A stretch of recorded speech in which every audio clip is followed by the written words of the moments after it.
Look, I got the applause right on time this time. Awesome. Good morning, everybody. Good morning, Brick World. Good morning, panel. What is up? What is up? Good morning. Well, how are y'all doing today? I'm doing Pretty great. good. We're waiting to hear. I gave her some homework. We're waiting to hear what she has. No, you didn't. You talk about I didn't know that was real. About Anakin. I saw that. I was like, oh, perfect. There you go. That's a perfect homework assignment for anybody that doesn't know anything about Star Wars. Yeah, it was basically like a three-part thing with Anakin. Yeah, like what was his motivation or whatever it was. I can't remember exactly. You had to tell me who Anakin is, what was his motivation, and who he became. Right. I thought that was a joke. Like I came But dressed. the who he became part is the most, I think, important part of that three-part. Yeah. Did he become Yoda? Oh, dear Lord. Listen, all right, look, everybody, before we get into the Good Morning Brick World or anything else, I need everybody to understand that Brick Babe doesn't know Star Wars. At all. And that's fine. It's fine. Look, not everybody's into everything. You know what I mean? And I think, honestly, even though she did a few things to try and prep herself for the show, I think it's nice to have an outsider's perspective on things, But we will also come back to this kind of situation if whatever our conversation leads into, if we talk about Ahsoka, because I think it's really relevant to understand people that know the lore and people that don't. So that being said, let's get into some good mornings. And just so everybody knows, all right, our topic that will be today is Star Wars. Yes, there we go, right there. Even in the background, I did Tatooine morning setting. But yes, we're going to be discussing anything Star Wars. I mean, I'm sure we're going to be talking about the new sets that came out, and I'm sure we'll probably be discussing Ahsoka because the new show that is out right now. But we could be talking about literally anything Star Wars. It's just a Star Wars topic. You're caught I'm up not on alone. Ahsoka, right? Brick Bods has never seen Star Wars either, guys. So. Oh, okay. What'd you say, Rich? You're caught up. You've seen all the Ahsoka episodes, right? Yeah, I've seen them all right. And I will be nice this morning, but tonight on my live stream, you will get another side of my opinion about the show because I don't hate it. There are some nice things about it, but I definitely have plenty of critiques and some WTFs. But we also have two special guests today joining us, and that is Emberlia Builds and Planet TEK. They will be joining us on our discussion about Star Wars today. And good times. So let's go ahead and get into these good mornings. And we will start with Cy O'Connor. He says, hey, Sleemos. The language. What's today's poll? I haven't put a poll up yet. I wasn't sure what direction to go with a poll about Star Wars. There's I was thinking about maybe doing one about the sets. I was thinking about maybe doing what the show Ahsoka. Then I was thinking about maybe doing one about Star Wars. The one I was leaning towards the most, but I didn't do yet was are you satisfied with Star Wars as a whole? But again, that could be many different things, and it's a very loaded question because Star Wars is so big. You know what I mean? You could like Star Wars is really huge to try to ask just one question about it. I know. That's why it's tough. Now, I'd have to narrow it down and be like, what do you like better, the Ghost or the Millennium Falcon?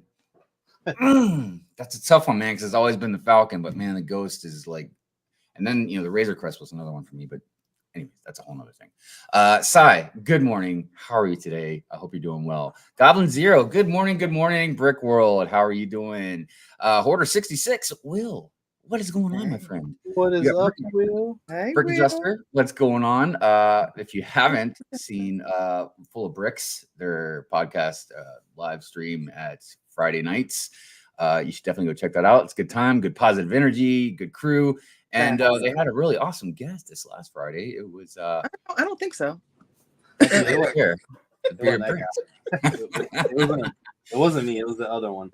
Oh man. Let's see here. Mama Lego, good morning to you. How are you today? Thank you for being here. Pinkles, good morning. Good morning. Donna and I are building dueling ghosts. Oh my goodness, old and new. Whoa. Hey, Cy. Yeah, that's something. I'm hoping the conversation will lead around to it because I also want to discuss the new Ghost, and that should be here today. I'm pretty happy about that. It wasn't supposed to be here till tomorrow, but Amazon was like, "Hey, it's gonna be there earlier than expected." And real quick before we continue, I want to say something. So, Rich messaged me the other day in the morning, and asking me about. I can't remember exactly how he asked or whatever, or how he knew or whatever. I can't remember, but I was about why I didn't order the Ghost. Oh, so you posted the picture of like the confirmed order on Amazon, and I was like, why in the world did you order it on Amazon? Right. So, like all things, when I first wake up, I'm usually never in a pleasant mood. But I looked at it and I was like, well, F Lego, man. I was like, F their website. That's why I went to Amazon. But he said that you can get 1,000 points if you ordered the Ghost. And like, I know he wasn't lying to me, but like, I couldn't believe it at first. I was like, 1,000, man. I was like, that seems. I'm gonna go check on that to see how many it is. You were right. I checked, and I was like, holy cow! I was like, I didn't realize you get 1,000 points just from ordering the Ghost. It's normally like 1,000 points for every $100 you spend. Is it? I didn't even remember how it even worked because I don't really pay too much attention to it. I just buy whatever I'm buying, and then whatever points I get, it's just whatever. Anyways, getting back to good mornings. Brian, good morning to you. How are you doing? He says, good morning, Brick World. There's that shady dude Hive. Gotta pass him. Brickman USA, good morning. Let's go. Happy Sunday. Hope all is well. Yes, I hope all is well with everybody as well. Brickman. And yeah, rock on for Sundays. Bricklock, what is going on? Mr. Lincoln. Titanium J, what is going on? Greetings. Hope you're doing well. John Y, good morning. I see Wayne out there. What's going on? Good morning, Brick World from our dog walk. Oh, nice.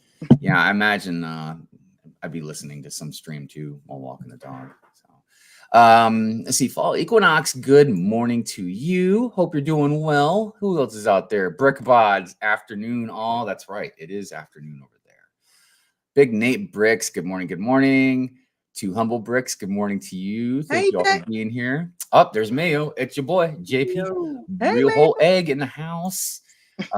There's Brick Babe. What's going on? Hey, Brick Babe. Macro, what is up? Yeah, what's going on, Macro? I was hopping around back and forth between streams last night. Hey, Macro. But I was watching you guys. Did Macro have some kind of like technical difficulty? Because yeah. I was about to say it let me come on and then I commented and it wouldn't let the comment go through and then it shut it down. Well, the technical difficulties that I was aware of was in the beginning with the voice, like the microphone issue. But it seemed like everything started working out eventually, fine, because I could hear them and everything. So, but yeah, I don't know. Technology, what are you gonna do? Let's see here. Where are we at? Christine Harper, good morning. How are you doing today? Hope you're well. Cabbage Face, what's going on? Good morning to you. One Brick Stud, good morning to you. I hope you're doing well. 2 to 4 players out there. Game on. Our Toy World, Richie, good morning. How are you, my friend? Brick Stage Pass, good morning to you. Hope you're doing well. Han Scotty, good morning. Good morning. Thank you all for being here. Camel City Brick House. Good morning. What is up? Let's see here. Hopefully I didn't miss anybody yet. I think I'm getting close to the bottom. Scott's Blocks. What's going on? Good morning to you. Oh, shoot. Chat just jumped way on me. Hold on a minute. It's Danny Phantoms next. Danny Phantoms. Howdy. Yes. Good morning. Brickbot says, I've never seen Star Wars, but I'm learning by osmosis, just hanging out with Star Wars YouTubers. I mean, it's a good way. Like, and look, like Mrs. Hive has never watched Rebels. And, she wants to watch it. She was talking about it. She's getting ready, but she doesn't know if she should just watch some recap type stuff.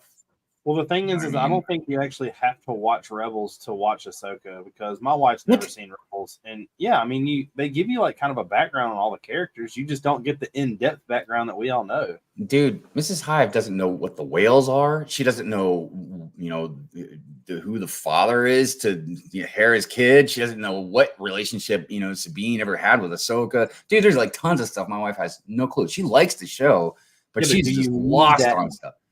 It's the I think you do I think you do to understand it better, man. You know what I mean? But that's a whole different conversation because you got to realize our wives aren't going to look into it as deep as we are. Well, but there's a lot of normie fans, you know what I mean, that just watch the movies, or maybe they've seen like some of this. Like my wife knows who Ahsoka is only because she was in Mandalorian, and was she in Boba Fett? Yeah, she was, because she was in Boba Fett. I forgot because they took those 1 or 2 episodes or whatever from Boba Fett and put like Luke and Ahsoka in it. Anyways, all right, hold on. I see we got a super chat. Hold on a minute. Let me just get down. Let me hear Polar Bricks. Good morning. Goodness, man, I'm such a procrastinator. If anybody wants an outsider's perspective about Star Wars, you know where to find me. Yes, I figure you might be one of them as well, Mayo. London Bridge Bricks, afternoon all. Yes, London Bridge Bricks. If you didn't see, he had a stream going this morning before the show. Definitely go back and watch that. But he's also doing a part 2 after the show at Gringotts Bank. I guess it's like massive to build. I wish I would have bought that thing. Look, if I had a lot of money and more room, yeah, it's an interesting build. That sticker though, I'm glad. I seen Brightest Witch Bricks posted that she did. So like, oh my god, I'm so glad, dude. Oh my dude. If anybody doesn't do that surgery, I don't know how they could stand looking at that thing, but whatever. That's just an opinion. What's really weird too is Lego gives us the option in some sets to place like one big sticker over multiple pieces, and I don't know why they didn't do that in this. I don't know, man. If I had a nickel for every time I said, why didn't Lego do this? I'd have a lot of nickels. The Earl of McEaster. What's going on? Afford the Gringotts. At least half of it. Let's see here. Where are we at? My Bricks and me, good morning. I got to tell you, man, I love all you guys, dude. You guys are so wonderful. Good mornings are probably my favorite part of the show, man, honestly. Okay, let's see here. King Oldendorf, there you are. Woo, party time. Member for 16 months. What? Actually, there's been a handful of you guys. Let me do some Devastator here real quick, because there's been a handful of you guys that have been either renewed or been member for like a really long time. So let me throw this down.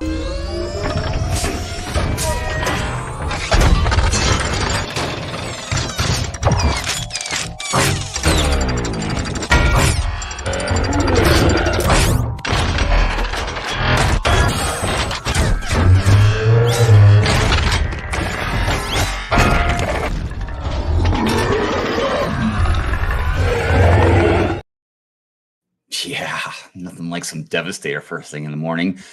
Goes good with your coffee. Planet TEK, hello. Can't wait to chat Star Wars in a bit, man. Well, we can't wait to have you and Amber on here, because you both have, and it's great because, like, okay, we got Brick Babe, who probably knows more about, doesn't know nothing about Star Wars. All right, Yoda Babe.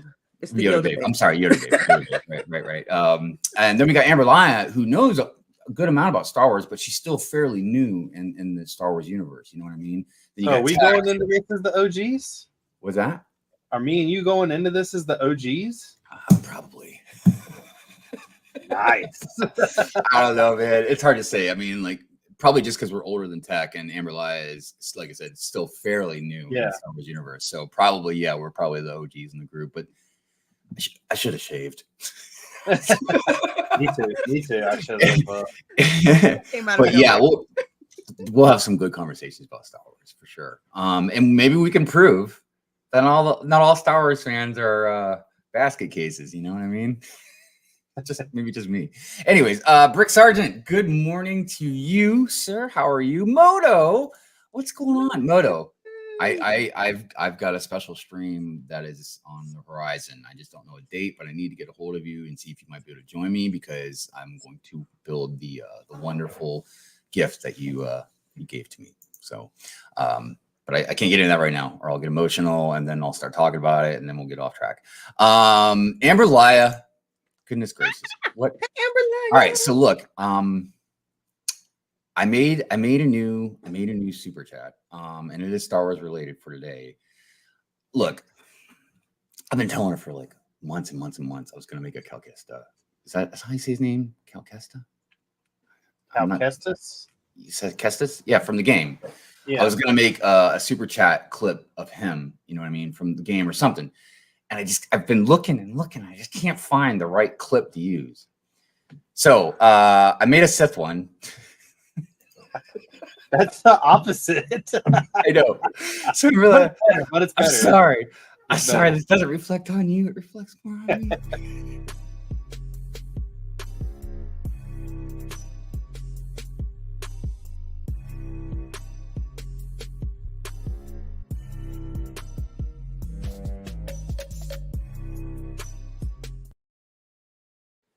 That's me when I'm angry. I'm just kidding. But thank you so much, Ampliah. You are such an incredible human being. I appreciate that. Macro is also a member for 17 months, but I won't throw the Devastator down again. It's a long clip. I kind of threw it down for all you guys. I saw there was a bunch. Where are we at? I think, did I get everybody? I'm not quite at the bottom yet. Oh my gosh, Brick Sergeant. What? You guys are too good to me. All right, we'll do a Tron mode.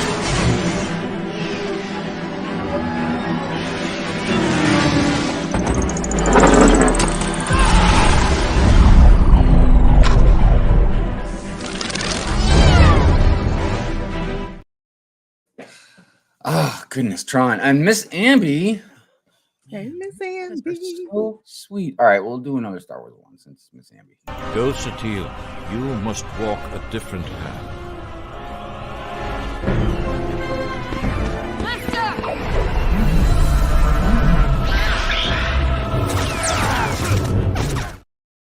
Honestly, I think that's still one of my favorites. A couple of brickheads. What's up, Sean? The right way, representing a couple of brickheads in the house. And Hey. most important of all, don't forget the replay game. Oh my goodness, replay gang. You are a rock star, Rich. No, Rich. Definitely. I was a part of the replay game last week. I know, dude. I can't help that comment was cracking me up. Man, you're like, I'm part of the replay game. Yeah, well, I assumed that it was like you said, your signal or something was going on, you know, because you were at the convention and everything. Yeah, but no. I will say They gave me the Wi-Fi password, and it was working extremely well until like everybody started coming in the door. And when everybody came in the door, it started getting choppy. So I was constantly like killing the screen. right on. Yeah, I mean, but the great thing about last week when you were doing that, and thank you, Sai, thank you very much, and also thank you, Amber. Do that. That would be the best thing. Find me a good clip that you would like to see, and because you know that game inside and out, both of them actually. There's like and it's not an end scene, but like a split scene. I think like maybe 75% away the way through the first game, where like he walks up on Vader, and that is that's a really cool scene. Yeah, I mean, there was even there was most that was looking at like cutscenes, but even some of the fight scenes in the game, like that you play. I was even thinking about clipping some of those, man, because like even those looked really good. But I don't know. I was like, I don't know which one to do. You know, I don't know which one will work out good. So yes, also everybody, if you could please hit the like button for us, it would be super duper and help out the channel very much. So yeah, like I said, Star Wars, baby. We will definitely be discussing a lot of that. Ready. There's Are you ready? come out. Ready. Are you ready? Who is Jar Jar Binks? I'm sorry. Who is Jar Jar Binks? I haven't. He does. Oh, he's a funny looking guy. I do remember that name. He's like blue with like dreadlocks or something. Oh yeah. No, No, he you're doesn't. wrong.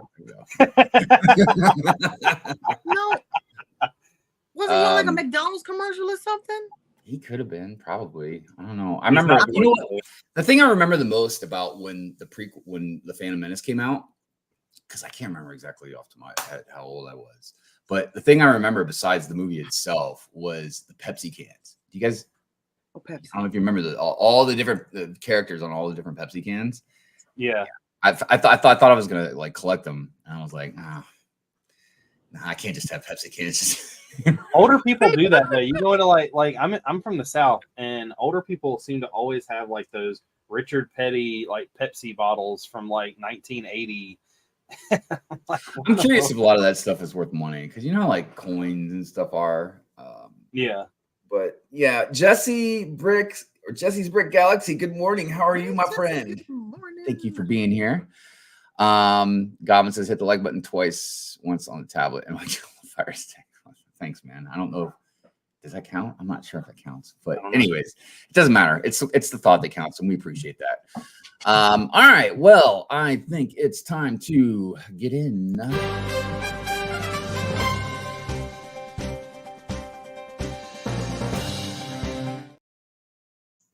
And yeah, there's a few things to talk about. Boom. We got some leaks, rumors, and sets. Mm-hmm. With the most important, of course, always being the Viking Village. This is a really cool set. The only thing is this was like one of 3 sets that was rumored to have the goat, and it does not have the goat. Oh no, dude, you watch, man. Lego doesn't give us a goat. Even in this other medieval set they're talking about. Watch. We'll give us one, dude. That was another thing. You know, they released more info about that now. It's supposed to be something called a Lego Icons, and I'm like vault. And I'm wondering if they are redoing the village raid and giving it to us. Like if the Icon vault is like a because you know, like Brickmania vault. The Brickmania vault they do is like old sets that they've had before. And a lot of people do like even like Funko Pops have like the vault that has like the old figures or the old pops that are coming back out. So I am wondering if that will be the new thing they're doing, just re-releasing old sets. Yeah. Yeah, dude. I don't know what they're gonna do, honestly. But as far as this set goes, I mean, I think this is one of these weird, contradictory things for me because this set is awesome. I think it's a beautiful looking set. The price to piece point is freaking phenomenal. Yeah. It's just a great set now, but I'm not getting it. It's just, well, I don't know. I might. The reason I say I'm not is because I don't have nowhere to put it in the city forest store and all that stuff. You know what I mean? I really don't. My real estate is getting taken up pretty quick. But I was thinking already about adding another table to the ocean area, and I think that would work. The rock wall behind this would look really good. So I might get it, man. Honestly, and that being a good price and it's a good looking set. The other thing that I think is really cool about this set is it's one of those like weird things that I noticed that I was talking about the other day.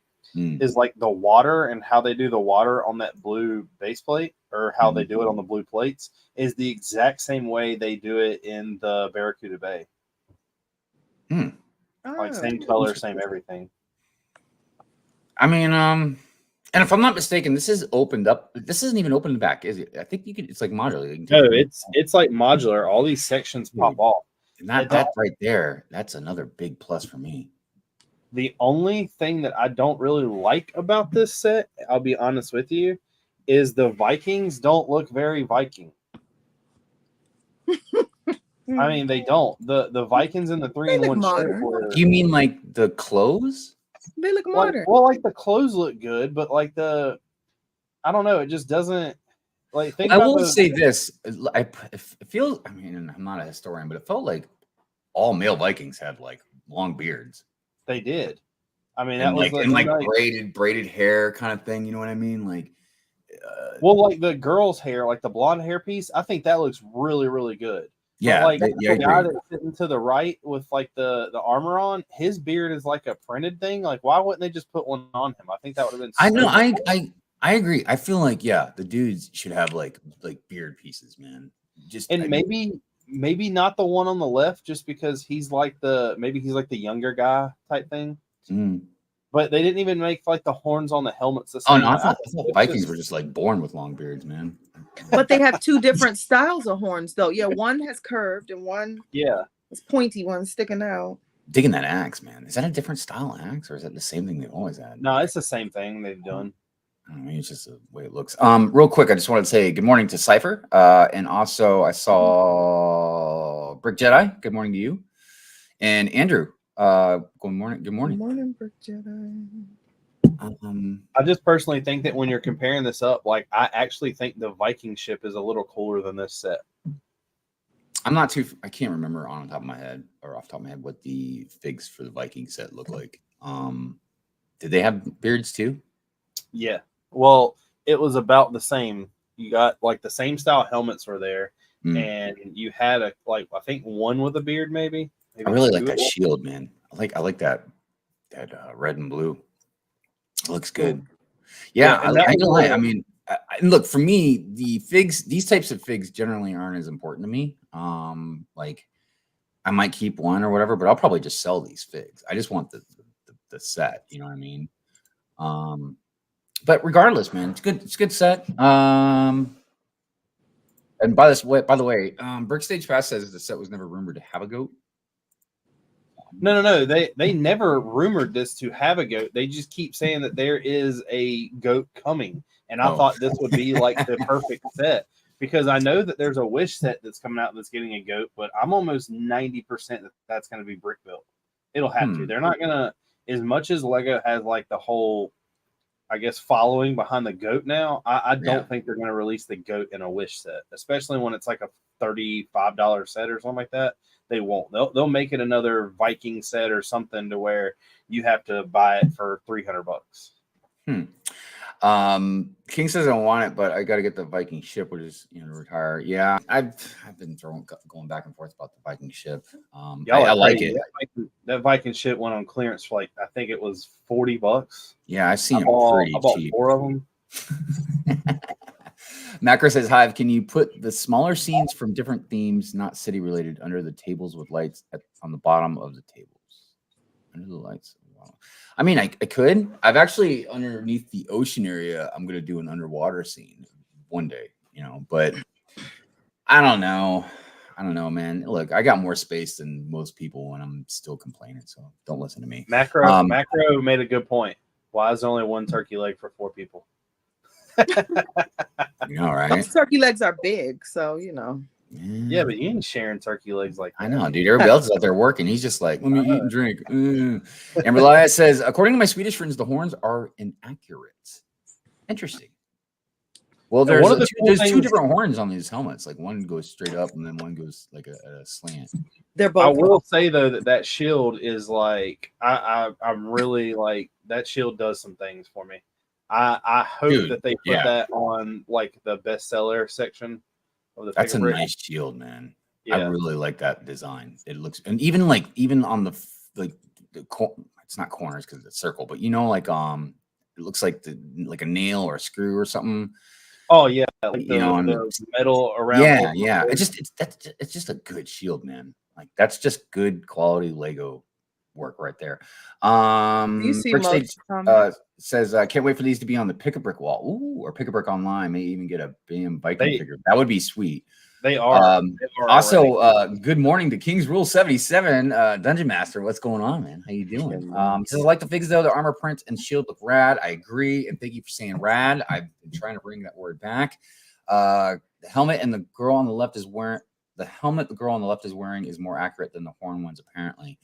Yeah. I mean, I could see that. I mean, again, I don't know my history, you know what I mean, and that kind of accuracy. But Moto says, who knows? Maybe goats show up in a friend set goat rescue hospital. But if they're in a friend set, it's gonna be the cute looking goat, not the regular cute goat, the cute goat. Oh, yeah, like the lamb rescue. Right. Lego Longoria, good morning to you. Thank you for being here. That would be hilarious. I agree, Moto. That would. And then of course, no, goat's a kid, right? A kid rescue. Next up,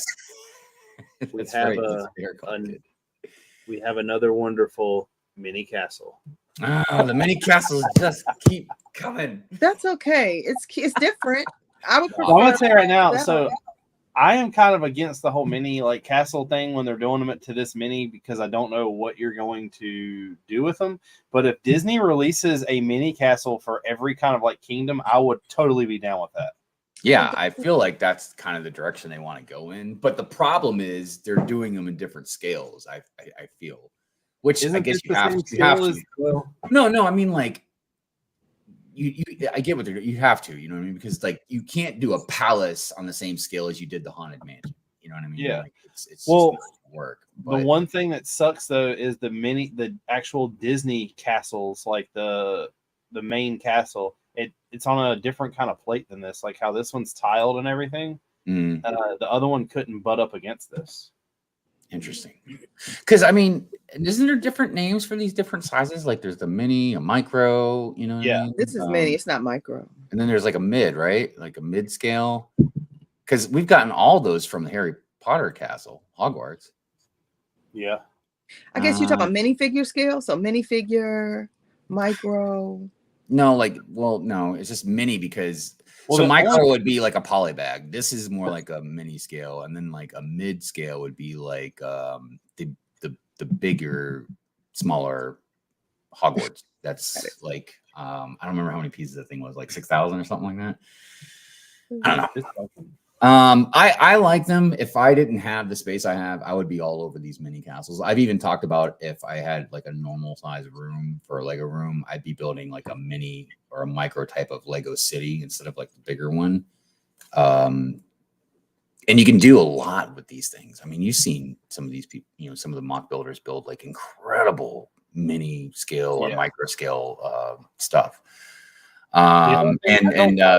Pinkle says, I love this. It says it saves space and wallet. The one thing I absolutely don't like about this set is with the Haunted Mansion, you know, we got that like special fig. With the mini castle for the Disney castles, we've gotten the like special Mickey. This one doesn't come with anything. Well, I think it's because it's a mini. I think those other ones were mid-scale, weren't they? No, they're mini. Yeah, they're mini. So question, with Christmas like a few months away, you know, people normally start around October, September, the fall hits, they start thinking about Christmas. Yeah, you can buy me this, don't worry. I will. What it's like, have we gotten like that main Christmas gift? What do you think is going to be like in stockings or under the tree, or is it yet to be released? The Ventador. The what? The event, you don't know Star Wars, the next Star Destroyer that they release. So that's going to be the big, like under the tree. I think that'll be another $600 set. So I'm not really sure. Okay. No, I'm sure the Venator, the Avengers Tower, you know, I can't think of other themes off the top of my head, but I know those two stand out to me. That would be like Christmas. Because we're not, I mean, I know that we've only kind of got 3 months left before Christmas, really. But we're not getting another like poly bag, are we? Because they dropped the Batman and that was the big one. I mean, I have like so on this list, I have a whole list of poly bags, but they're like next year type stuff. Yeah. I'm not sure within the next 3 months. It's hard to say because you never know, man. I mean, I know everybody keeps their finger to the pulse, but Lego could just come out with something that we didn't expect, you know. King Oldendorf, I agree. Kingdom Hearts would be a great one. Anything from that game would be awesome. So are they releasing the Venator this year? Is that supposed to be like a big thing? Like they're still talking about it? Because I haven't heard anybody else say much about it. As far as I know, yeah, man, it's supposed to be coming out. I don't know when. I thought, well, the Avengers Tower is going to be Black Friday, I think, right? We've got 2 UCS sets this year, though, haven't we? We got the X-Wing. We got the X-Wing. And we also got, I guess we haven't. It's just the X-Wing, yeah. Well, they've done 3 and before, too. It seems like they've been pushing towards 3. Like, usually, like 2 ships or like what do they call them? Help me out, chat. What do they call them? You know, like the master builders type thing or whatever, where like Mos Eisley. Oh, yeah. Like the scene.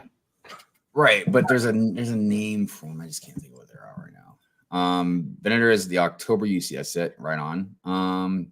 Tech says, I love it, but the weird thing about this set is that this is a branded under the Princess line, so it makes sense that there isn't a minifig. Weird choices, though. I still think they should have thrown in a minifig. Like, come on, man. Is it gonna kill you, Lego? Throw in a Jasmine in there, or how about, you know, a tiger mold for what was that tiger's name? I can't remember.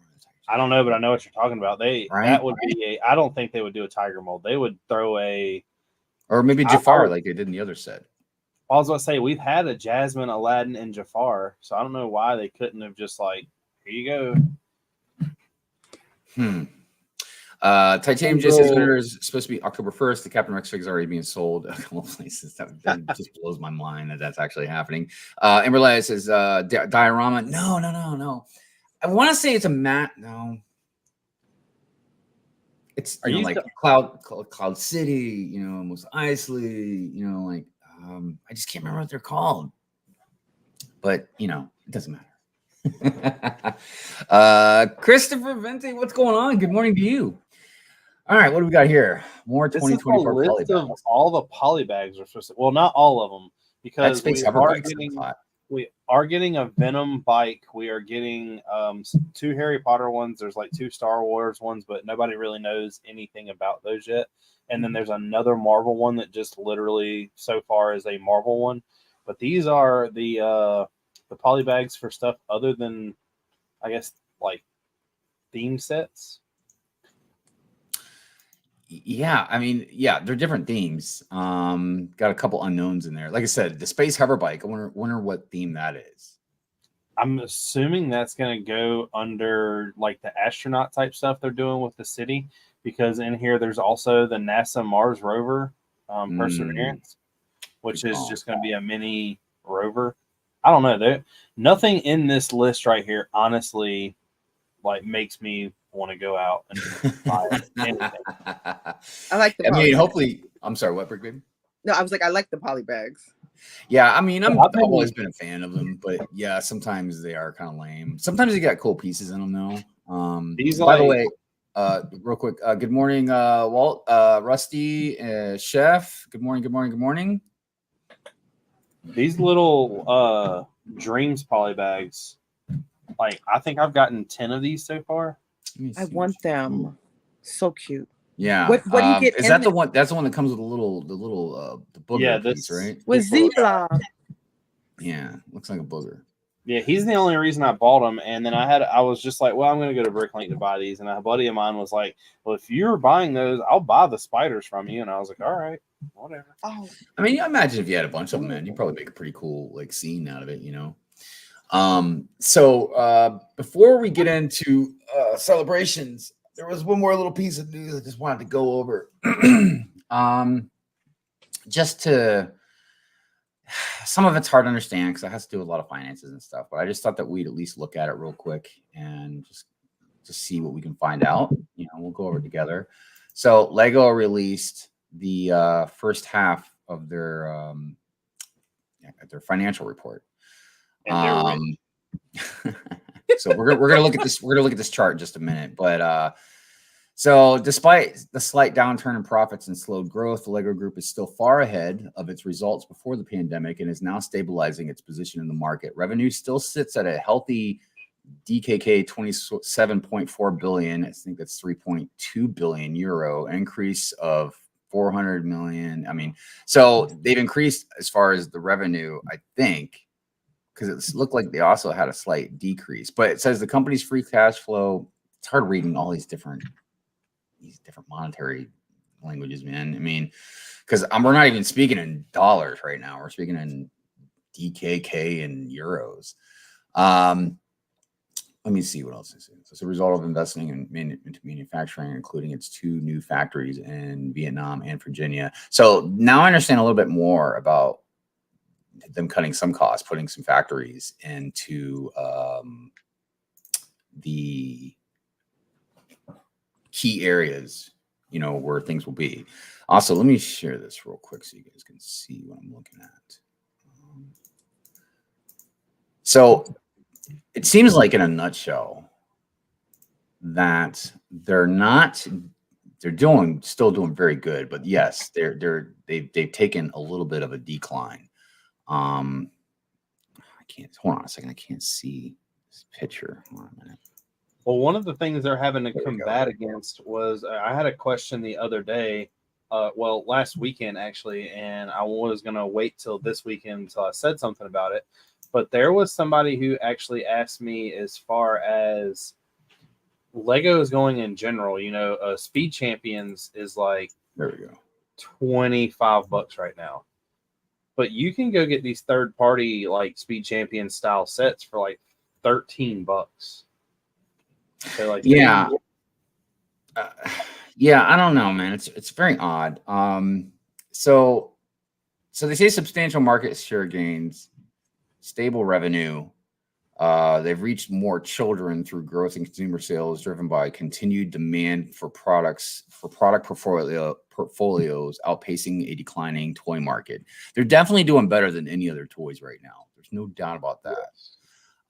They pledged to achieve a net zero greenhouse gas emissions by 2050. I want to research that a little bit more, because I don't know how they're going to get a net zero greenhouse gas emissions when they're making plastic toys.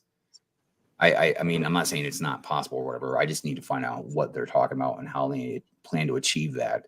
Now, that's not the recycling part that I'm talking about. They're talking about net zero greenhouse gas emissions. And that means, in the factories making this stuff. Expanded manufacturing capacity. Yep. So we know about that. They've also just hit their 1,000th Lego store, which I found interesting. There's a thousand Lego stores in the world. Like, you got to think that that's not really a lot. I mean, compared to the world, maybe not, man. But you think about it, man. There's 50 states, right? Yeah, but let's talk about states. Let's talk about states. If you put 3, even 5, you know what I mean, into 50 states, what is that? 500, right?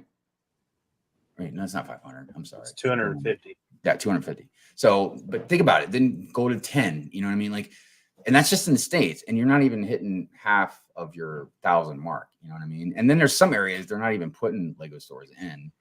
You know what I mean? Due to whatever reasons, because of that country or their economy or whatever the reason. You know what I mean? So I don't know. I get what you're saying. How it's not, I guess, a lot in the bigger picture, but 1,000 Lego stores is still. This isn't McDonald's, man. You know what I mean? But you got to think. And plus, the Lego stores, as far as I've been able to tell, from what I've looked into before, is some, I mean, they might make a profit, but they really just kind of pay for themselves almost, you know. But I'm sorry, what were we saying? I was just gonna say that it's like, so like I looked it up, but Wayne beat me to it. There's 171 Lego stores in North America. Well, I know they got a lot more in China, I think. Yeah, so I was about to say that's not including like China and Japan and Europe. Like, I have a feeling that they're probably. I mean, 1,000 is a lot of stores. Don't get me wrong, but there's probably that's not as many as I thought it would be, I guess. I mean, I don't know, man. You know, like I said, it's to me, it's a lot. I mean, like, think of other retailers. Like, I'd love to know. I don't have time to do the research right now, but I'd love to know things like, like how many stores does like Nike have, or Apple, how many of those stores do they have? You know what I mean? And I generally don't like to make those comparisons just because those are not children's toys. You know what I mean? Just a quick search. There's 1,032 Nike stores worldwide. So there's 32 more Nike stores than there are. Interesting. Stores. And Nike stores seem to be everywhere, so that's really, Yeah, it's very interesting to me how all that plays out. But as of this is insane. What? As of 2022, there's 40,275 McDonald's. I'm loving it. And I probably hit about half of those. No, that doesn't surprise me at all. It's like, because, when I'm working, I'm out on the road a lot, going to different places all over, Baltimore and Maryland and stuff. And, like, I like to eat it. I'll eat like Subway sometimes. And like, I've noticed before, like, there'll be like Dunkin' Donuts is another good one, man. Like there's like 100 Dunkin' Donuts within like a couple miles of me. Oh, I was about to say there's 6 Dunkin' Donuts in the city that I live. Dude, give us the stats on Dunkin'. Yeah, man, let's not do that. Okay, let's not. Too late. Hive was like, nope. Speaking of which, so yeah, I don't know. The reason I wanted to talk about that wasn't just for us to have a little information on the half-year report, which also, I don't know if you guys saw it or not, but in American dollars, roughly so far, if if I didn't read it wrong. I think they've made about almost $800 million in revenue, not just. I mean profit. I'm sorry, profit, not revenue. Yeah. So they're getting close to $1 billion in profit towards the half of the year. Yeah, I'm gonna need some Meteor GWPs if that's what they're putting out.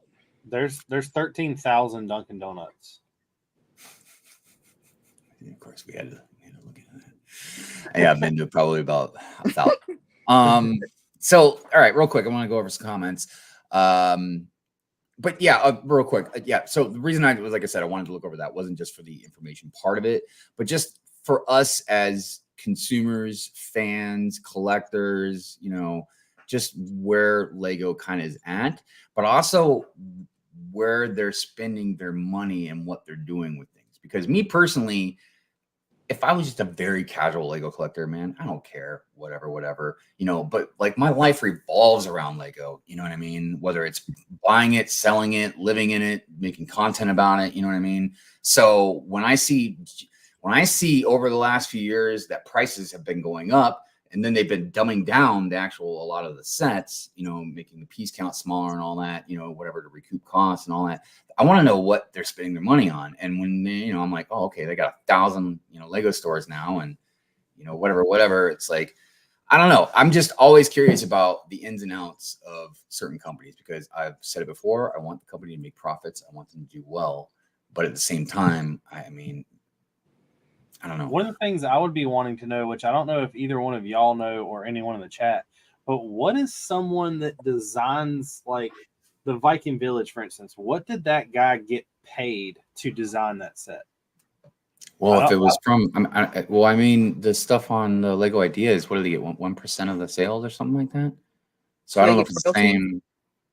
Yeah, it's like 1% of royalties or something. Because you got to think that's like on the whole marketing side of it, that's genius. Why am I going to pay someone to come up with their own set for me to sell if I can pay you even less for you to design something and me go, okay, I like that. Like, you know what I'm saying? Like, because that's not how they present it. They don't present it as like, oh, it's genius for us to like use this person's design to make a huge profit off or whatever. They're saying it is like, oh, if you would like to have your set famous in Lego and you would get 1% of the revenue, that's the way they're putting it. Yeah. And look, I have no problem with that, honestly. I know there are some shady things that different people have talked about with the Lego Ideas thing and all that, but look, to me, it's like, if you don't want to enter your Lego set into this Ideas thing, don't do it. That doesn't mean that Lego still couldn't rip you off if you just posted it somewhere else or made your own design and tried to sell the instructions or whatever, you know what I mean? But even then, sometimes that stuff is debatable. I was watching another YouTuber, I can't remember who it was off the top of my head, but they were talking about like how different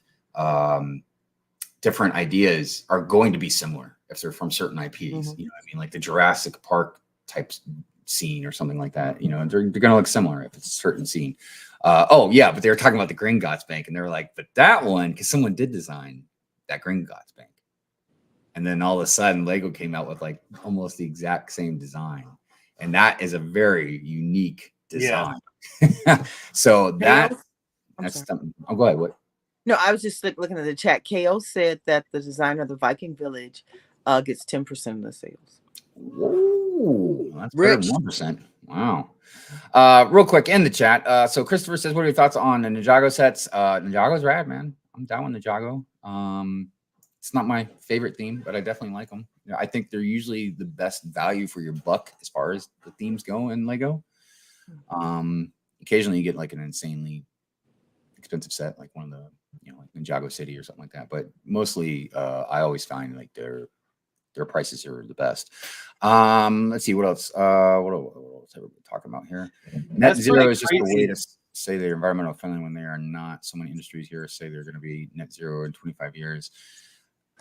Yeah, but the whole environmental thing is it's complicated and there's different directions. Recycling, for the most part, like I said, I've said this before, besides like steel and aluminum, recycling is not actually good for the environment. It's more costly. And finally, not too long ago, I think maybe a year ago, the EPA finally acknowledged that and agreed.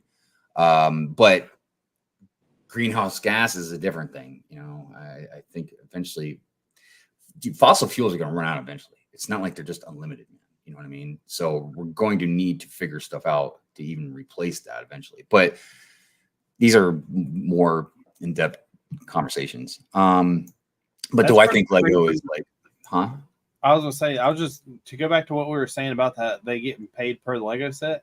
That's pretty crazy because if he's getting 10% of that sale, that's $13 a buy. And if he sells 500, or if Lego sells 500 of them, he's making $6,500. Yeah, 10% seems very like a lot for Lego to give out to you. Yeah, I'm not upset. But maybe it's because it's unique to Target, right? Like maybe that's what. Maybe it has something to do with that. I don't know. You know, because it's not Lego Ideas, right? It's something to do with Target, just like Bricklink is. What does Bricklink designers get for their sets? I don't know, but their sets are pretty expensive compared. Right. I mean, it's Lego. Hey, good morning, Axel. How you doing? Thank you for being here. But Bricklink is Lego. Yeah, but it's still a different format. So the Bricklink Designer is nothing but another form of Lego Ideas. You're right. So you would think that they would just have the same thing across the board, the 1% thing. You know what I mean? Because, dude, Lego's not. I feel like Lego's not going to give up that much money, man. You know what I mean? No, they're not. Let's see here. Just making sure I don't miss any comments. There is also a Lego design team for ideas that work with a fan to finalize the set. Yeah, I imagine there's definitely probably somebody that works with them. Maybe. I don't know. I didn't know if they just did it themselves and said, yeah, well, it's ours now. We'll do what we want. At 10% because it Target is set as well. Aren't like Tyler designing sets in Beeland? Well, the Lego Idea sets are not just Lego store exclusives, right? Mm-mm. Yeah. So Lego Ideas go to Target too, though. That's the thing. They don't. So at least in my region or my area, Target gets better sets than Walmart. And then like Target exclusives, like the Princess Leia helmet, they didn't sell those at the Lego store. Right. So this Viking Village isn't something that'll be sold at the Lego store. It's going to be something that's just sold at Target. I thought it was going to be Lego store and Target, but I could be wrong about that. But yeah, Whiskey says my trash and recycling is picked up by the same truck. That is interesting. I would love to see what the truck looks like. Like, because if they're putting it in the same thing, then there's no point recycling. Same with us. Axel says recycling works very well here in Europe.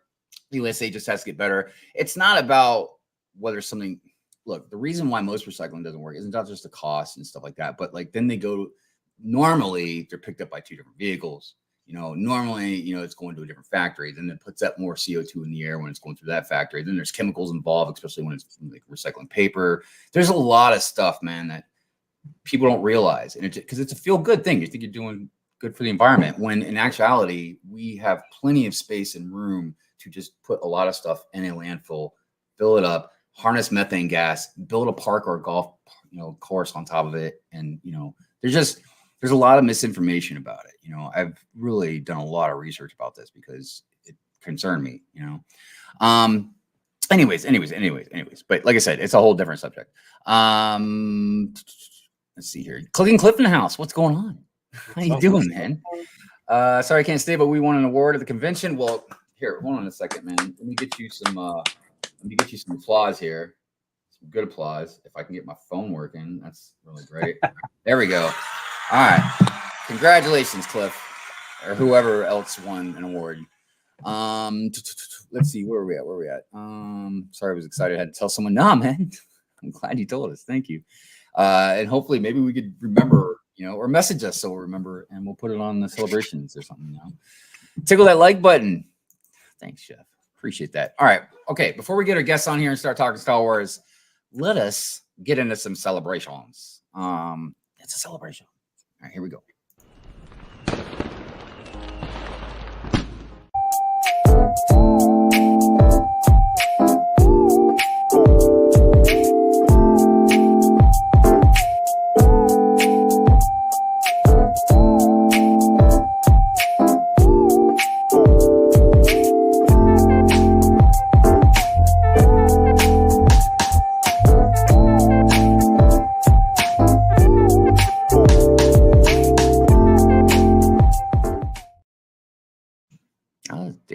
Congratulations. Hopefully they don't copyright me for it. We'll find out, won't we? What happened again? No. I said hopefully they won't. Oh, did I mess up? No. Okay. I'm just joking around. Let's see here. Break Adjuster says, congrats, Cliff. Yes, congrats. Mayo says, if you leave pizza grease on your box, it can't be recycled. Well, Pizza boxes can't be recycled in the U.S. anyway. interesting. What, you said pizza boxes can't? Yeah. Pizza boxes you're not supposed to be putting in recycle. You didn't know that? No. No. Yeah, fine. you're not Cardboard. supposed to put it because of the grease that's on it. The grease makes it non-recyclable. I never put them in there. I didn't know that. It's good to know. Wow. Yeah, I'll make sure that my recycling is clean next time, you know. Mrs. Hive, man. Mrs. Hive is big on recycling. She's so big on recycling. Check this out. One of the things that because I do trash, that's my chore of the house, right? One of my chores. So she told me that when I quit smoking cigarettes, she's like, yeah, if you can quit and stay quit. She's like, I'll just stop recycling, and that's less trash you gotta take out or whatever. Man, she still recycles, dude. And I've quit now for like 5 years. Oh, congrats. We have our first guest, by the way. I was about to say, I looked up this real quick while Amberly is joining us.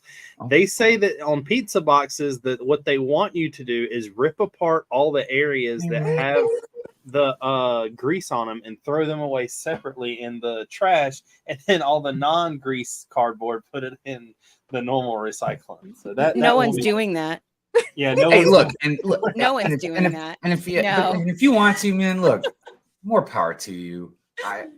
No. If I could go I don't- outside and my neighbor is ripping their cardboard pizza box up to determine what needs to go in trash and what needs to go in recycle, I'm moving. No. I mean, look, I get Record it. them. People Yeah. care about the environment. Got to be you know. famous. I don't know. Amberly, how are you? Good. How are you? I'm doing good. Welcome back to the show. I'm excited to be here. Tech should be in all joining us fairness, shortly. I as well. volunteered. Huh? If you recall, I volunteered. I was like, Yeah, "Can I be on?" remember you asked about like, if we're gonna do guests for the Star Wars stuff coming up. And Now, I do want to give a disclaimer, Lene. Everything you're about to hear is actually English language. It's just a language that you don't understand. I'm here for it. I'm the Yoda babe today, so I'm here for it. Bring it on. I have built Star Wars, so I'm ready. Yeah, so you built Ahsoka's what is it, T6 shuttle? The T6 Jedi fighter, yes. Yes. Yeah, so I pre-ordered the Ghost a while back, and like I said, it should be here today. And I went ahead, and I wasn't gonna buy anymore, but then I was like, dude, I gotta have those non-Jedi figs, you know, the dude in his Padawan. I just had to have those, and you know, I know this is gonna sound horrible, but I don't care. I'm being honest with y'all. I'm actually gonna probably end up buying another set and just hold on to it because I feel like they're not going to make another one of those. They might make another one of his Padawan, maybe. You know, I don't think they will. Depends on where she goes into the show or whatever. I feel like we're not going to see the end of her. Yeah. But clearly, you know, Rey passed away. Yeah. So they're definitely they can't do anything else with his character. So I just think that you know, it'd be good to have another one of those just to have. You know what I mean? Because like I don't think they're going to make any more. Another interesting minifig that I've been hearing a little bit of talk about was what's Hera's son's name? Jason. Yes, about He how has his the wrong color hair. Right. So a lot of people are comparing him to Kanan from the original Ghost. How like now they might make another like the hair color piece, right? So okay, I don't understand how they got his hair wrong. Yeah, right. Because at the end of Rebels, it's clearly green. Yeah, and it's not like it's changing the show, huh? They've done a whole bunch of stuff like that. Like I don't know why the whole mess up means so much to certain areas. Like that minifig's so expensive. I've got the Clone Wars Republic gunship that has the Imperial logos on it, and like that.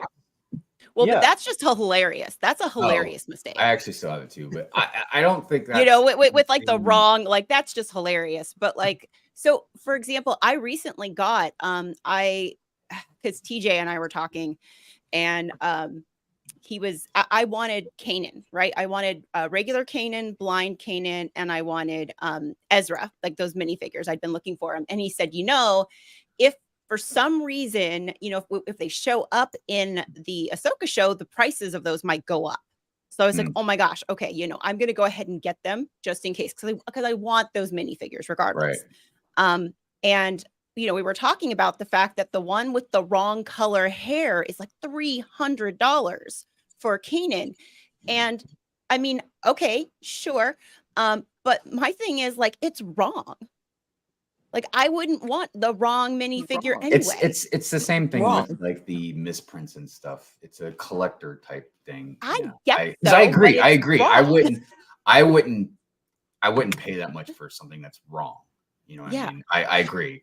But I know there are some people that just like the rarer stuff. You know, if you look at anything that has to do with collectible, though, like anything at all, if there's ever a misprint or something like that, it's always worth more than whatever the original one is. True.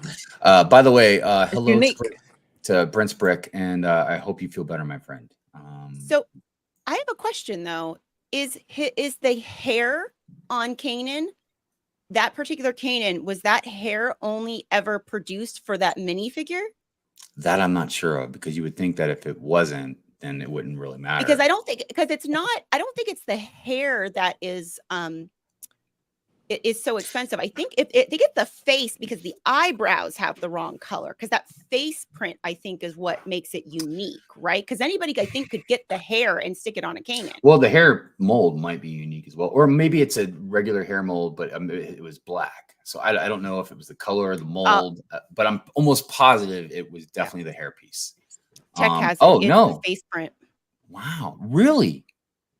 That makes sense, because the face print would be the thing that would be unique. I had no idea. That's crazy. But I wonder how many people have been getting ripped off at like conventions and stuff then by them selling a minifig with the right color, I mean the wrong colored hair, but it was the right minifig. Dude, I don't know, man. I said that's if why they're not looking at the print, at the face print, then yeah. I mean, even what was it, the new battle pack or whatever, and I pulled out a blank helmet, and a few people have reached out to me about it. You know what I mean? Just because it's not a misprint. No, I'll buy it off you. But it, I guess because Mike and Ike was telling me it's good for, like, you know, I call all the Star Wars army builder guys cloners now. It's just easier for me to just call them cloners. But anyways, he was talking about how cloners, it's good because they can decal a blank helmet. You know, they don't have, you know. So I was like, oh. I was like, well, how much does that helmet go for? And he's like, you can probably sell it for like $5-6. And I was like, wow, for a helmet? I was like, well, let me get on that. Titanium J says the reason black hair Kanan is so valuable is because his chat moved. His face print also has black hair, and they had to change it. Yeah. Interesting. Yeah. So then technically the valuable part of that minifigure is the face. Yes.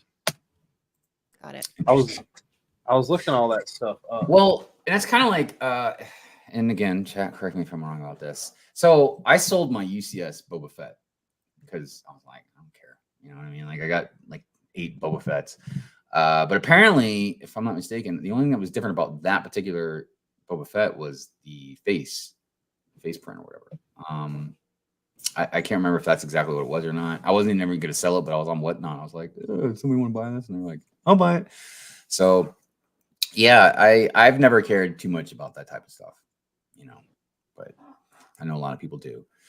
Let's see, what's everybody else saying here? Pink Will says, I just built or used old Ghost, and the back shows the Kanan fig with black eyebrows and hair. Yeah.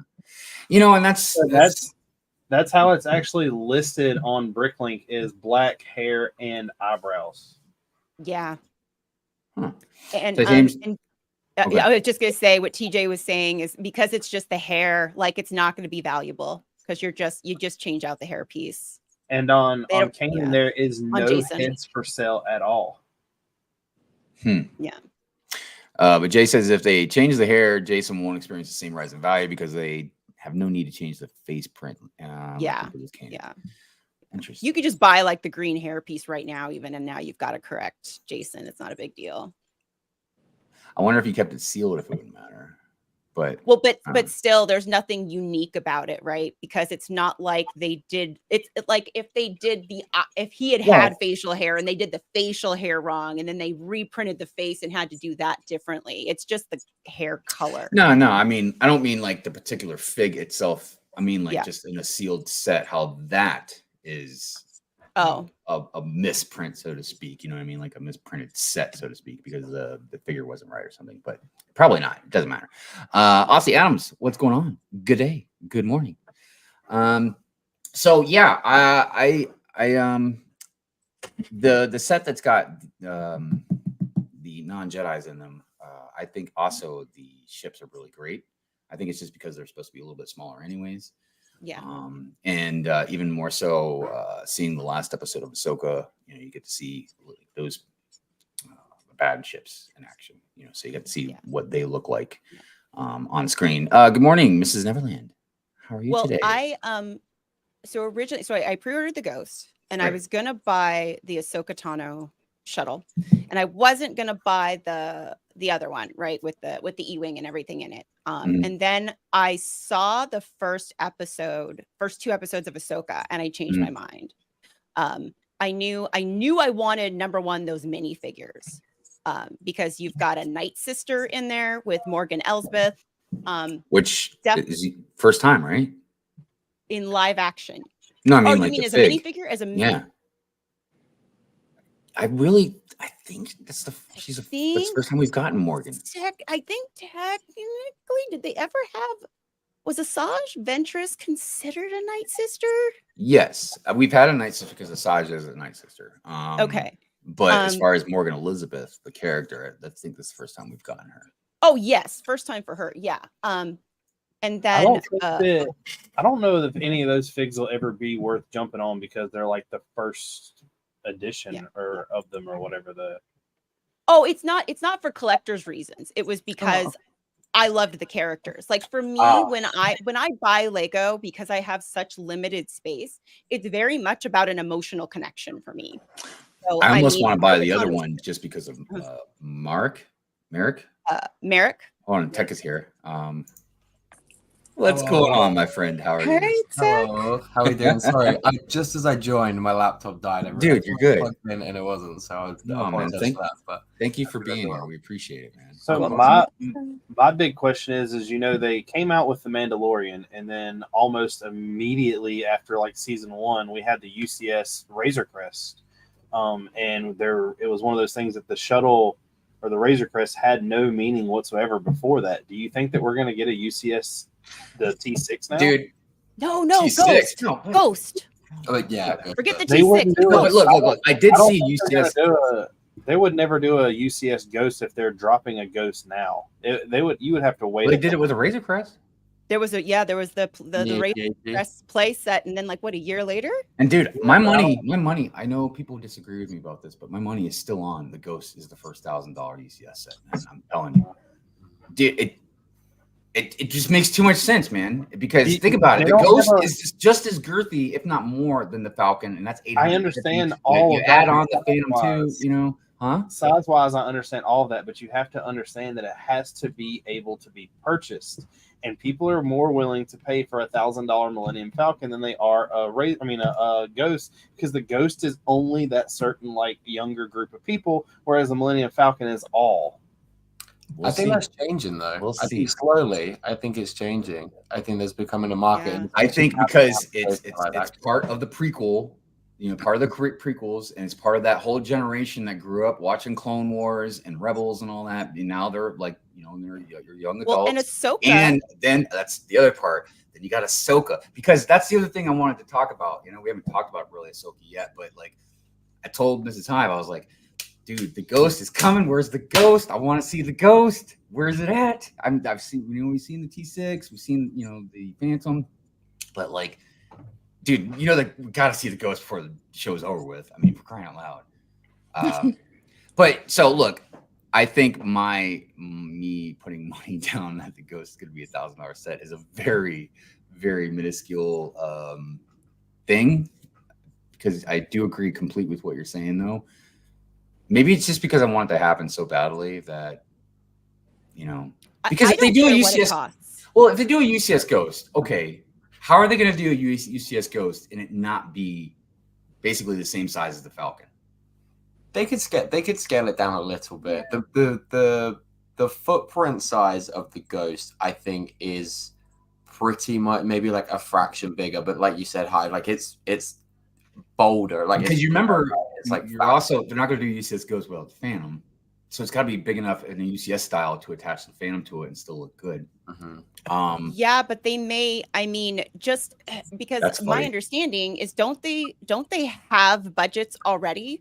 And then they have to build it within the budget. So I don't know that the model dictates the price as much as they're like, we are going to do a UCS set. Here's the budget. So I have a feeling they would scale everything down to fit within whatever that budget is. Well, the Ghost is supposedly significantly bigger than the Millennium Falcon. That's why I was thinking, man. I mean, and then you attach the Phantom to it. You put in the crew. And so a Star Wars like comparison chart thing that I'm looking at, the Ghost is actually a good like maybe 50 feet longer than the Millennium Falcon. Yeah, well, those thrusters definitely stick out too. I was recently at a brick convention, and somebody did a minifigure scale Ghost that they built on their own. I saw one at Brick Fair I sent him the picture. So cool. Fantastic. This was gorgeous, and it was humongous. I mean, it was gigantic. So, I mean, obviously, like the UCS wouldn't be minifig scale, but they could very much scale it down. The other reason why I really, again, maybe I'm just trying to wish it into fruition or whatever, but Phantom gift with purchase. Well, right. Well, also, I feel like the Ghost would almost be kind of niche as well. But yeah, I don't know, man. I just feel like if they put that thing, exactly. Lego sells other stuff. I feel like that is just dumb. But I get the scale of that, man. I mean, spending $1,000 on a Lego set, you know. But then again, I see people go on first day hauls spending $1,000 easy almost. You know what I mean? On just a bunch of Lego sets. So I don't know. I definitely know it would sell. I just don't know how well. And a lot of it's just because literally some people just could not buy it. Like the Falcon, man. Like, and when I first got on my Dark Ages and stuff, that's when Falcon was about coming out and everything. And I just literally couldn't buy it. It was just too big. And then by the time now I've gotten to it, I'm like, no, there's just too much other stuff going on. So, good morning, Paul. How you doing? Good morning, Paul. So, yeah. I think that all depends on like when you're talking about like price point of what people are going to buy. I don't think that price really, like, I know it does, but I don't think price takes play as much as people think it does. You're right. People are going to see the value that they see. And the thing about that Ghost is if you release a Ghost, just like the Millennium Falcon, if it's $1,000, you're going to need, 10 minifigures in it? If they do 10 minifigures, you're going to have to do at least like 3 or 4 to where they're exclusive to that set, which is kind of like where the Falcon failed because there was nothing exclusive to that Falcon. I think they would have failed in terms of like a Lego set that's sold. It's been on sale, and they'll just scale production to like suit the needs of the market. They've done it with other sets. Like, there's no way that the reason why the Titanic was sold out for so long or for ages was because they weren't producing anywhere near as many as they were, say, a Falcon. Or well, that's how you can skew numbers too, because if you don't produce a lot of one thing and they sell out, it's real easy to be like saying like, look, it keeps selling out. That's how great it is, you know. But if you're not really, you know, that's some of the little bit of analytical stuff I wish Lego would release with us. You know, because they have a lot of data that they don't release, and it's their prerogative, you know what I mean? But it'd just be really awesome to see, you know, like how much of something they produced, you know, and how much of it really sold. And certain demographics, around the world and stuff like that. But anyways, I think go ahead. Lego has like that Jordan appeal. Like I've never owned a pair of Jordans either, but he releases the same shoe, Nike, and sold out by I think Lego fans are the same. You can keep releasing the same sets, maybe tweak something here or there. And but if they do that, they would have. So one of the reasons I am actually like really familiar with Jordans. One of the reasons why Jordans, well, you need some Star Wars Jordans then. One of the reasons why Jordans are so valuable is because that they don't come out and make 10,000 of each shoe. And Lego would have to, and I don't know if Lego would ever step out of that and be like, well, this is like one of 1,000 sets type thing. But they retire, so that's where Lego has that appeal. It's going to be cut off, like Hive just said. But that is that the Lego market is slowly starting to change some. You know what I mean? Because they're producing. They're like massively overproducing sets and stuff like that. And the dollar buying power isn't as strong as what they're producing. So some areas, they sell out, no problem. Other places, we see the shelves just being stocked and not selling. And then it doesn't really get sold until like they go on major clearance or whatever. What I'm afraid of is that's going to happen too much. You know what I mean? And then, it's complex, obviously, but.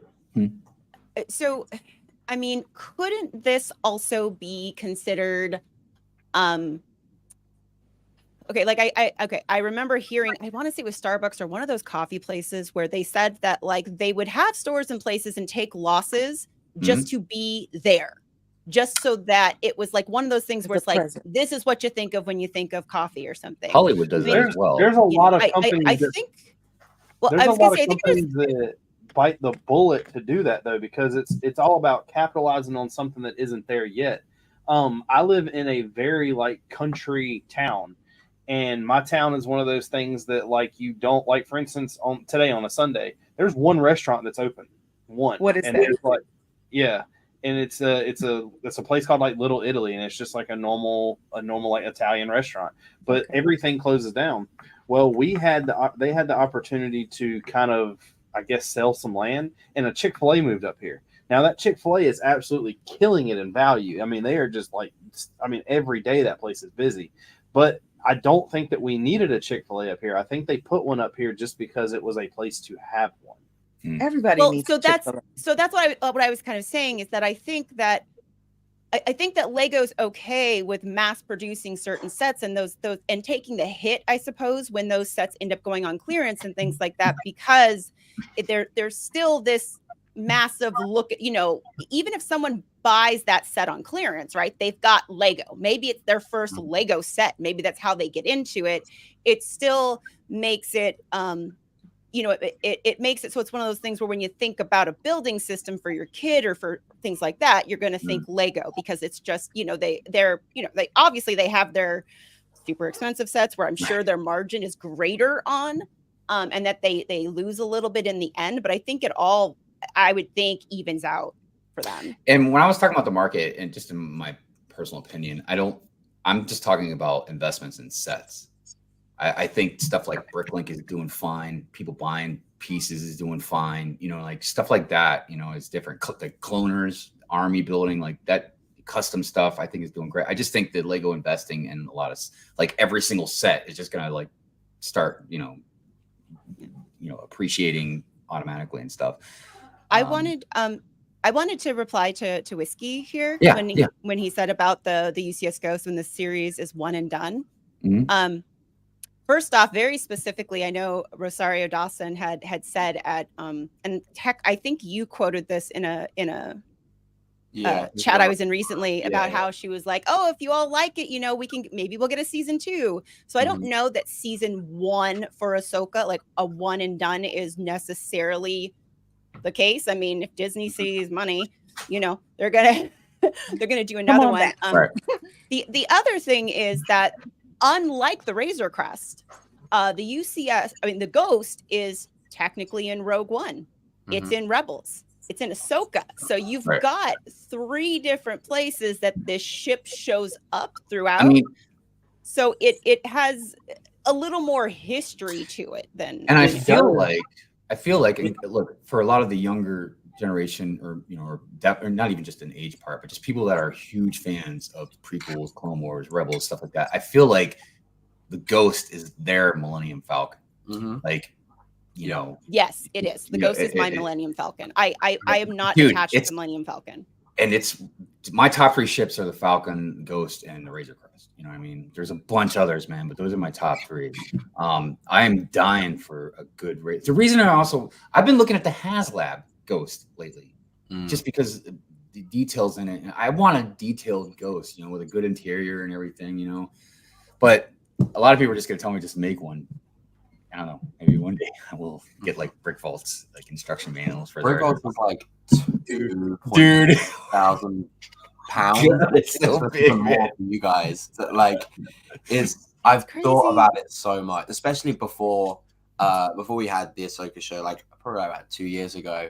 Right. I was rewatching Rebels and I was like, I need this ship. And I've got the Falcon sealed. I was like, maybe that's gonna retire soon. I could sell it to like fund the Ghost, because like I'm a liar. Like the Ghost is I don't have an attachment to the Falcon like I do the Ghost. So like I was weighing that up. But we've seen them do the Razor Crest after like a season and a half of Mando. Completely new ship, by the way. Again, I agree with Amber Lai. Like the Ghost has history. It's not in a super like Rebels up until recently has been quite a niche Star Wars. Yeah, but Ahsoka's definitely bringing it to light and bringing more eyes on it. So I think I'll be shocked in 3 years if we're not talking about a Ghost in UCS.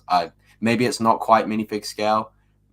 They scaled the Razor Crest up about like 15% bigger than minifig scale. Maybe they do that. Maybe they go down with the Ghost a little bit just to keep it in that. Yeah, and they could do it. Price point. But yeah. But here's the thing. Now I know that like all of y'all are a lot different than I am, because y'all look as like Rebels and Clone Wars and everything is like the big like Star Wars thing, or I'm original trilogy. But I mean, how butthurt are y'all going to be if they don't have the Ghost in Ahsoka? It is in Ahsoka. There's no way they're not going to do it with the playset coming out.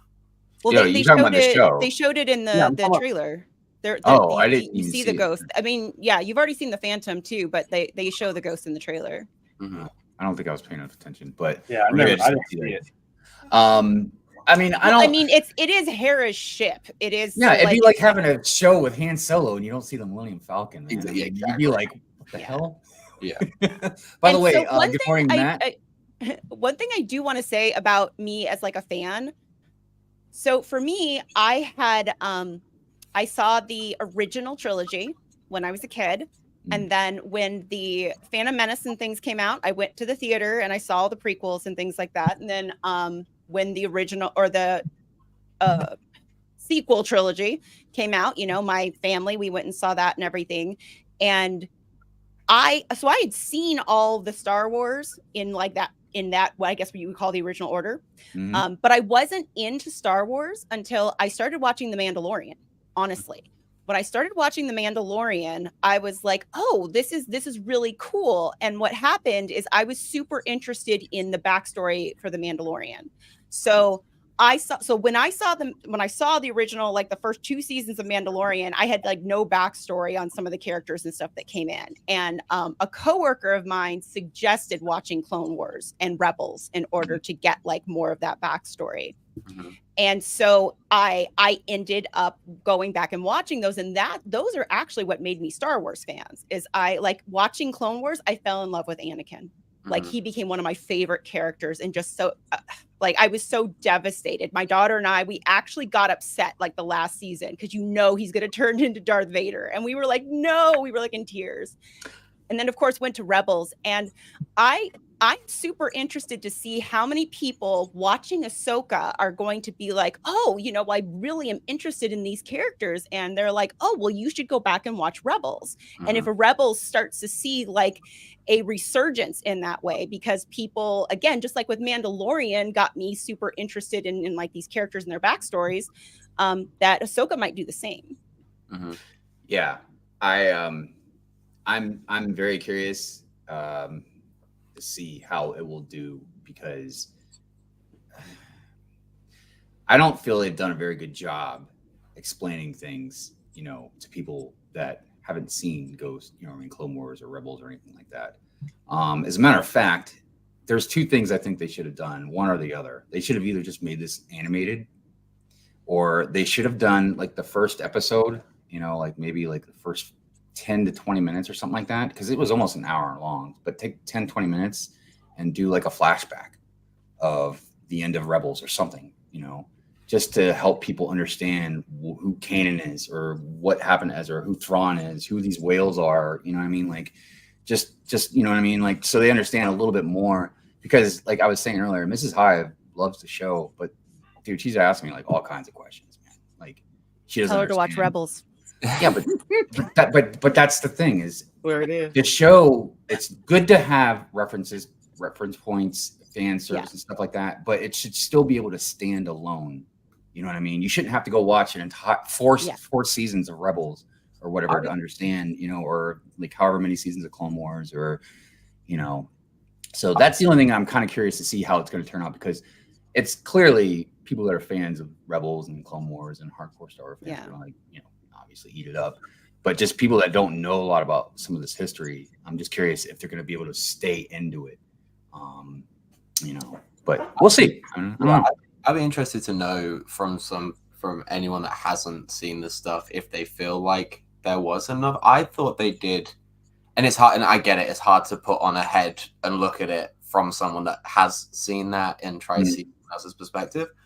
I'm not sure how integral Kanan, like the characters of these people, are going to be to the story that they're trying to tell within Ahsoka. Yes, they use the same characters, and yes, it's great when you get backstory and context to a lot of these things, but they get, like, just through some of the dialogue, they're giving lines of like talking about Sabine's Mandalorian heritage and things like that. Like, yeah, it's great, and for us fans that have watched it makes a lot more sense, but I don't know how important it's going to be. And then essentially the first two episodes of Ahsoka was the story of the epilogue at the end. So I think they kind of did. Well, okay, like for instance with like Hera, when it shows Jason, whatever, she was lost. She was like, that's her son? Doesn't look anything like her. You know what I mean? So she didn't understand Kanan was a human person, right? Then like with Sabine, she clearly can see Sabine was like a Mandalorian because she's seen the Mandalorian and everything, so she knows what they look like and stuff. But she's like, wow, is she like she a Force user? Like, she's been training with the Ahsoka? I was like, I don't really know that whole part, honestly. They, a lot, and I'm gonna get into more of that tonight on my Hive stream, because that's something else that really bothers me. But because I've seen a lot of people talking about Sabine and this whole Padawan thing. You know what I mean? I personally don't think it makes any damn sense, but it's whatever. So one thing, because I've been doing on my lunch break, I actually take a long lunch on Thursdays, and on Matt's stream, Family Bricks, he does like an Ahsoka recap after every episode. And one stud brick. Yeah. What? Wait, did I do it wrong? one brick stud? I think it's one brick stud, but now you got me thinking. It's one brick stud. So one a brick and a stud somewhere. So what's interesting is he hasn't seen Rebels, right? So it's really great to hear his perspective. One of the things that he did mention on last Thursday was that this current, like episode 3, he did feel like he had a better idea of like some of the relationships and what was going on. And I do think, so I understand that like your wife's curious, like, oh, well, how come, her son doesn't look anything like her? But I don't think that it's that important to know who the father was, because it could be anybody. I mean, I don't think it's not matters integral at this to, point that it's Kanan, Right. It's not about integral to the show. It's about like you're showing us stuff. Yeah. Don't have a clue what it's about, and it's not just one thing. There's plenty of things so far in these 3 episodes that. Well, but I had again, the if same you're not thing real familiar with the show, you're just not going to understand a lot of what's going on. So I had the same thing in the first watch of Mandalorian. Like there were people who Cad Bane, I was like, why does he matter? So, but I was still able to enjoy the Mandalorian enough to where I did still want to get into Star Wars. And I actually, when I went back and watched those, I started rewatching Mandalorian. It was a completely different experience. I was like, oh, I know who that is. I know why that's significant. But I did the first time still enjoy it enough to follow. But that's how Without all Disney the wanted to backstory. plan that. Disney wanted to have that, like, if you watched everything beforehand, you're going to be amazed at what we do. If you haven't watched anything beforehand, you're going to think this is an amazing show type thing. Well, I mean, like, look, Marvel did this the best, man. All those movies were interconnected and everything, but each one Yeah. stood by itself. You didn't have to watch the other ones to understand what was going on. Now, maybe if you wanted to understand what the Infinity Stones were, but beyond that, you know what I mean? That's if they were part of the movie. But you didn't have to, you know, but if you watched all that other stuff, it definitely made the experience more. To speak to that, in Infinity War, I had only seen 3 Marvel movies before Infinity War. Right. But wait, was that what it's called? Yeah. Well, Infinity War is one of them, yeah. Yeah. Oh, yeah, because it's Endgame and Infinity War, right? Yeah. So I liked the Guardians of the Galaxy, and I saw they were in that movie. It's the only reason I saw it. Right. But I was still able to kind of get the gist of what was happening with that one. Well, that's just really good screenwriting, in my opinion. I mean, it's like I said, it's the same thing with Ahsoka, the same thing with like Mandalorian. You don't, I mean, even with Obi-Wan, they did the exact same thing. Like, you don't have to know the backstory of these characters. Exactly. If you watch this, you're going to understand what's going on now. Exactly. And like the idea should be, if you've seen the other stuff, you're gonna get your like when you see Jason, you're gonna be like, oh my God. And then the people next to you who've never seen it are gonna be like, what? It's her son. Who cares? And that's the whole thing. Like, I feel, and a lot of people are probably gonna like hate me for saying this, but Marvel was so big until Infinity War, and then after Infinity War, it kind of like started dwindling down to where it's not as good anymore. And they should have took a break and reset it. Yeah, they're taking all of that energy that they had. Now they're putting in Star Wars. Like, when we see this movie, you know, the movie is going to be a collection of the stuff from the shows. You're going to see like the characters, and I believe that all that's going to come kind of like full circle, kind of like Infinity War did. You know, there was a lot of backstory for each character, but you now have the, like, you know, like think about Rebels and Ahsoka. So in order to watch Ahsoka, to get every little thing, like you were just saying with Jason, you need to watch Rebels. But you could have just watched Ahsoka and been fine. And I think they're going to do that with the movie too. The movie will be one of those things where you don't really need to know all the backstory that we all know for it to make sense. Mm-hmm. Yeah, they'll make it so with the movie that they're building up to, that you'll have to have watched The Mandalorian, like Ahsoka, and then I think it's Skeleton Crew. I think is also going to be tied into that. So that's going to be the significant stuff. It kind of no different to how the original trilogy was, where you could watch that, but the story is then heightened by going back and seeing the backstories of the Emperor and Anakin turning into Vader. Like, I don't see that it's much different to that, really. Right. No, I mean, but we don't alienate people and make the references so super niche that that it deters from the story that they're trying to tell within the live action show. Right. And again, like I said, I don't want to go too negative on it this morning or nothing like that. You know what I mean? But it's just a matter of like everything in the show is a reference to other shows pretty much. You know what I mean? Or novelizations or past legends, you know, if we're including Thrawn, you know. My problem with Ahsoka is laid out the exact same way so far as the sequels are. I mean, I will fight anybody over that. It is 100% laid out exactly like the sequels from the Star Wars movies. You talking about like as far as reference points and stuff? As far as everything, the story so far is the exact same. Think about it. You have Thrawn, which is somebody that was really powerful and really like great in their own sense, and he's gone away from somewhere that no one can find. But now there's a map that leads to him, which is the exact same thing. Map part, yeah. Skywalker. Then you have the Padawan who's becoming like with Sabine. You have her like wanting to become, and they did the exact same thing with Rey and Luke. I wouldn't call it the same. I'd argue they're doing it better. I mean, I'm not saying they're not doing it better. I'm just saying it's the same. It's like it's the same story.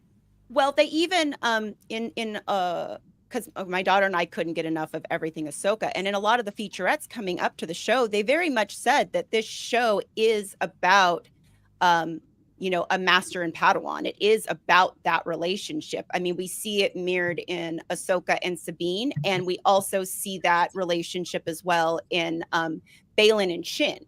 And Right. like there's obviously a difference between those and how those relationships are built, and obviously opposing sides. Yeah, I mean, I get with some of the rhyming part of it.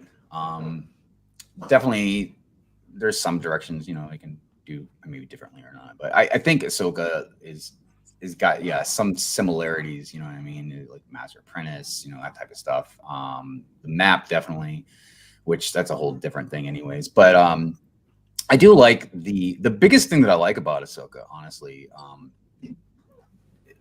There's a lot of things I do like, but one of the biggest things is I think the direction the show is going is everything pretty soon is going to just take place in a whole different galaxy.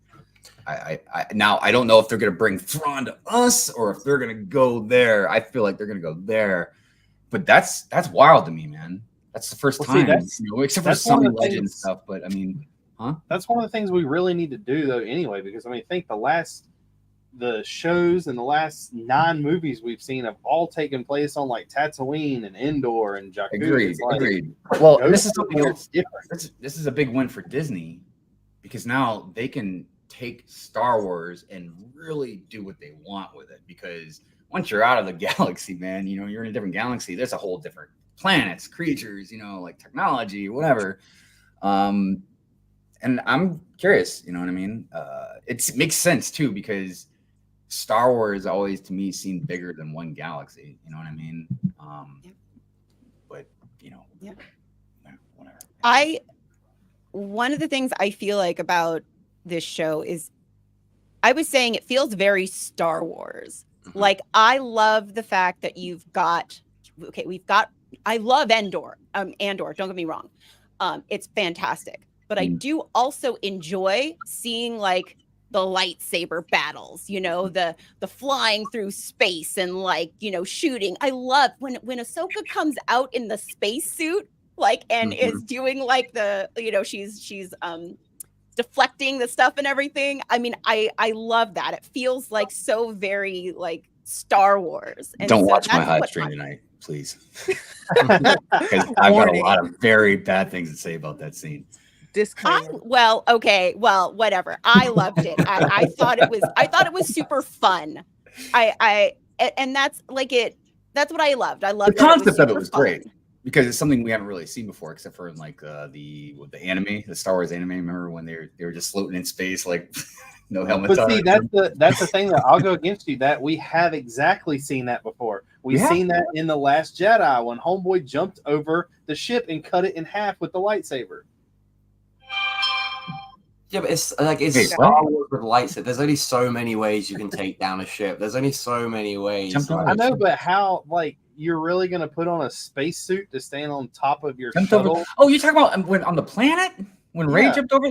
But that wasn't a planet. I'm talking about space. We've never seen. But I'm saying it's the exact same thing. But here's the thing: that was the only way. I mean, they were dead in the water. The only thing they had was her lightsabers to deflect those. They were going to get shot, and they have the little clamping boots, so she could walk. I guess she unclamped them when she jumps. Yeah, they show it very, very specifically when she steps down. It clamps down, and then you see when she does her little thing, she goes out. That's why she's like, Sabine, you need to come get me. Like. So Sabine brings the ship up to her feet, I mean, it's not. I'm just saying the fact that like she went out in space to like kill a ship. It was interesting. Well, it was to protect their ship while Sabine like fixed it, right? They didn't. What other choice did I don't know. You got three ships, in space, flying at you. My one thing is they like. So this is going to be a more hate statement than it is a like statement. Is they have really like dumbed down some things other than so. You're telling me that you can take a lightsaber and cut a ship in half, but I can stab you with a lightsaber, and 2 days later you're up and walking around fine? Okay, like, really? Okay. You're supposed to enjoy the entertainment value. If you're going to make one the best, you can't make it the worst in the exact same show. Okay, but first there's a difference between first off, somebody has been sliced in half and survived. So I'm just saying, if we want to talk about craziness, are you talking about Darth Maul?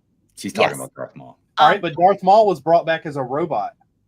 And also, I want to add, also that was also long Filoni. enough to be brought back. Filoni brought back Darth Maul. Yes, but one of the things, because my husband and I were talking about this, she first thought where she got stabbed, not a lot of vital organs there, and she pretty much got stabbed in front of the hospital.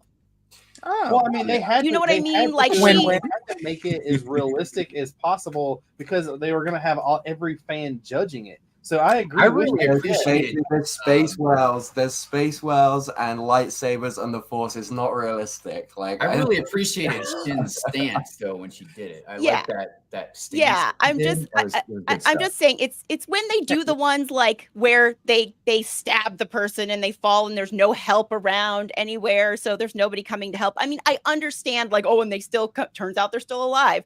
This one, she's literally stabbed. Ahsoka comes right then and there. They've got their stuff on the ship to do the healing. Again, it's not like it was you could see it was very much like on the side. She was Yeah, I still mean, injured. It's still hurting her. I feel There was some- all there the was some- stabs, this was the most realistic. I They agree planned with it, you. Rich. I agree with you. I'm just saying that's like it's getting to be where they're getting like stuff is less effective. Is a good way to say it.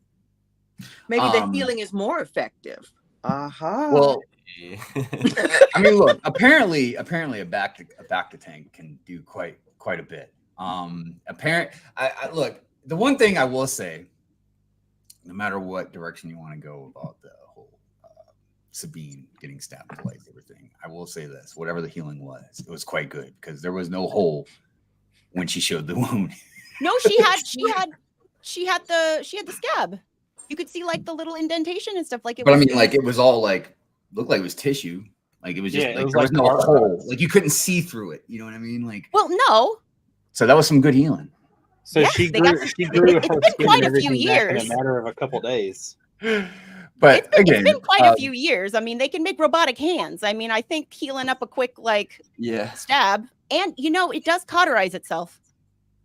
Yeah, no, I hear you. Just saying. Which you would And think would make rely it more with the harder to do, fact. but Yeah, Uh, it cauterizes I like itself the in the way research. that Darth Maul was I love cut in half. It didn't hit anything vital. That's why he survived. I really never agreed with. Didn't the hit anything whole vital. thing, but I- that was Yeah, I know. yeah. But minifig who? What's going on? And Brickman USA, what's going on? Nick's Brix is out there. How you doing? Good morning.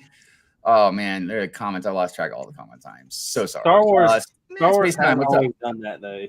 It's just like if you get thrown out of a window in Star Wars, you do not die. You just come back later. I mean, look, the reason why this is a difficult discussion because yeah, we can all have different opinions on things, but we're talking about science fiction fantasy. You know what I mean? Oh yeah. So it's difficult sometimes because look, and despite no matter what, again, later tonight, whatever I say about Ahsoka, take it with a grain of salt because I've also admitted that George Lucas has tripped over himself plenty of times and made stupid continuity errors, whether it was in the original trilogy or the prequels, I think Dave Filoni has done some damage, not everything. He's done a lot of great things, but there are certain things that when you're dealing with an IP that's got a 40+ year, expansion to it, there's just going to be stuff that, happens. And like I mentioned before about why I think the Star Wars fans are, is because of the different generations. We can have different disagreements about lightsaber injuries and stuff like that, but a lot of us come from a totally different generation of the originals, the prequels, and then now the sequels, and you know what I mean? So there's a lot of different opinions and perceptions and even age, stuff like that. So it's not, I don't want to say it's a bad thing. I think that a lot of us, we love the show and we don't have any ill will. It's just, we get butthurt sometimes about stuff. So- and I'm sure Harry Potter fans are going to be the same way in another 20, 30 years. Well, So have I a wanted. question. Go ahead, Evelyn. No, go ahead. I was just going to bring up really quickly just something Yeah. I recently had experienced where I obviously new to Star Wars fandom, but there are places where I feel like Star Wars fans ruin things for themselves. For example, there was a critique about the first 2 episodes of Ahsoka where they basically do the live action of the very end epilogue to Rebels. And you see it's almost shot for shot where Sabine has her hair cut and she touches the mural. Oh, and yeah. Ahsoka's there. Right. there were people who were upset because Ahsoka didn't have the white cloak and the staff. No, and I thought that was It's fine. because they made an association. They thought that this was like some Gandalf the White moment or something for Ahsoka. And so they were upset and saying, oh, they retconned it. But the thing is, like, none of that was ever attributed in Rebels to seeing Ahsoka that way. This was something that fans came up with on their own and then were upset when it didn't happen in the live action. But I wanted to say something about that scene because that is a perfect example of good fan service of stuff. That scene meant two different things to me and Mrs. Hive. She thought it was a wonderful scene just because it was touching looking and, you know, whatever. I also thought that, but I saw it as it rhyming with Rebels at the end. You know what I mean? Because it was almost shot for shot. But yes, there were some subtle differences, you know, including Ahsoka. Why would Ahsoka be wearing that cloak now? I mean, dude, that was several years ago when the original scene happened. You know what I mean? But like, that was good because that meant a lot to me. Maybe kind of even understand maybe why they did it a little bit more. But for Mrs. Hive, I had no inclination on anything. It was just a good scene. What's up, Shy? How you doing? Hey, Shy. But I mean, there's that. What she said comes with a lot of things, though. I mean, we do the same exact thing as Lego fans. Think about how much we've all talked up the UCS Ghost, and then if it comes out, you know, it's going to be one of those things that it didn't come out like we wanted it to, right? Or you know, it doesn't look like we wanted it to, or anything like that. So it's yeah. I feel she's 100% correct. There's always times where people build up something to where it does not need to be, and then they get mad because their head is their own opinion is wrong. Right. So you guys kind of answered my question. So my question was, you know, everybody who doesn't know, I've never seen Star Wars, but I'm here for it. Like, I'm an ally. But the question is, with you saying how it's a 40-year-old franchise, it's, you know, it's old. Yeah. How open are you Star Wars fannies to new things? It's like, or are you just like, because I think we established that Hive and Rich are kind of like the OGs here at the moment. Are you open to new things? There's a huge difference. So the huge difference between me and Hive is we're both like OG original trilogies, but Hive thinks that the sequels are absolutely complete trash, and I do not. Hive is a purist. Let it go, Hive. Open your mind. Look, I will tell you this. I'll give my kind of opinion on it to your question, and then I'll tell you what the general public kind of is. My opinion is I like new things. I think it's good. It's just about how you execute them. Because I think Star Wars needs to move away from like the Skywalker saga and stuff. They need to move away from this particular time period, whether it's past or future. You know, they need to go somewhere else, and that's why I'm hoping to go to the Old Republic. Well, that's look. There's all kinds of different places. Like all of us could say they need to go, but Jedi I will Survivor. say at least again the new galaxy thing that they're doing. Like, come on, Disney. You know, like. Do something really good with it, man. Look, there are some, and like that's my thing. The general fan thing, who knows? Because they'll say they want something different, they'll get something different, and then they'll complain about it. You know what I mean? It would be real cool to see something advertised as not Star Wars, but a Star Wars story. Look, and that's why I loved Andor, and Amber Lai, bless you for constantly being on me about it, because I understand a lot of people are like, it's not even Star Wars, no, dude, because Star Wars isn't just about lightsabers and the Force. You know what I mean? It's a whole universe, man, of people and aliens and droids and all kinds of stuff. And the reason I loved Andor so much was because it was a different take on Star Wars. It was actually serious. They took it seriously. It wasn't all jokey, which I don't mind jokey stuff, but like we got to see a serious side of Star Wars. With good acting, man, and good storytelling. Dude, some of those speeches that a few of the characters gave, Lutheran speech, man, when he was, you know, remember that? Dude, yeah. I think goosebumps just thinking about it, man. Like, also at the same time, though, I understand what you're saying is like it didn't have that like true like Star Wars feel that everybody's used to, but at the same time, even that show was still like, I mean, it was them building the Death Star. I mean, and that's why, but it was the format, like no, I get what you're saying. But at the same time, I'm like, let's go somewhere else. Yeah, agreed. And I wish and again, well, the prequels you can't really say, but like the sequels and the original show, like Let's do something besides a Death Star and a planet that shoots stuff, man. The Like next movies that we're getting, aren't they just Rey rebuilding the Jedi Temple, I believe, the or Jedi Temple? Order. I don't know. We'll see. I mean, I know it's probably going to revolve around Rey and stuff. But again, like, you know, who knows what they'll do? You know, maybe there'll be some more stuff to it. You know what I mean? You know, I would imagine Rey's definitely going to be older, and maybe it just won't be focused just on her. Maybe there'll be some other characters that we can start to branch off with. You know what I mean? There's going to be a little green guy with some cute ears. That's probably looking around at that. Dude, sort of, I'm telling you, unless for some reason he died, like yeah, because I've heard that he'd be roughly close to 100. Not even, I don't think. Oh, maybe 50. Yeah, no, he's 50 now. Yeah. Wait, so Mandalorian, so maybe 70, 80. It all depends on how quickly they decide that they want to develop his, because he's like 50 years old, but he's like an infant, right? And so he kind of talk yet. So it depends how quickly they want to kind of speed up his. Well, I would imagine he's really adult. Like, is that 100? Is that 150? Is like, where does that? I feel like it'd be in his teens, pretty much, late teens. Yeah, the little green guy. Yeah, that little cute guy. Yes, yeah. Grogu. I would like Grogu so much more if he could talk. It's coming. I think they're just trying. They're waiting on a voice and whatever the first word would be. He's an 80-year-old baby. Have you not seen Grogu? Have you not seen? No, I just got the. You know, she doesn't. Come on. Yoda is her name with Grogu ears. Come on now. she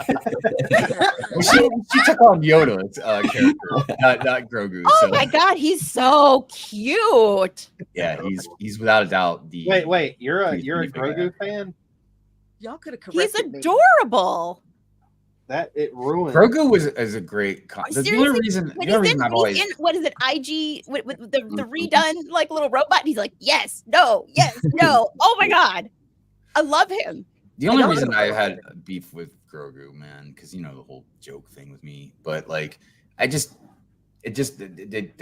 focused too much on him during the show, man. Well, I mean, here's the thing, like I completely disagree with what they did with Book of Boba Fett, where they turned it into Mandalorian season 2.5. I disagree with them bringing Grogu and Mando back together that quickly. I completely disagree with that, but I don't blame Grogu for that. Yeah, I'm with you, Amber. We've got so many similar opinions, but I agree. You can't blame Grogu for Disney wanting to pull him back into the story. Like he wasn't. Season 3 that he wasn't meant to be in those events. They managed. I think the IG thing was cute, and they kind of weaved that in nicely. But other than that, he was very much a bystander in that series. Yeah. Any decent human being can tell that Disney made a smart business move there. If they would have made Mandalorian without Grogu at the last season, it just wouldn't have been as watchable as all the other ones because everybody has built that relationship of them two together. If you took C-3PO away from R2, it wouldn't really mean the same thing.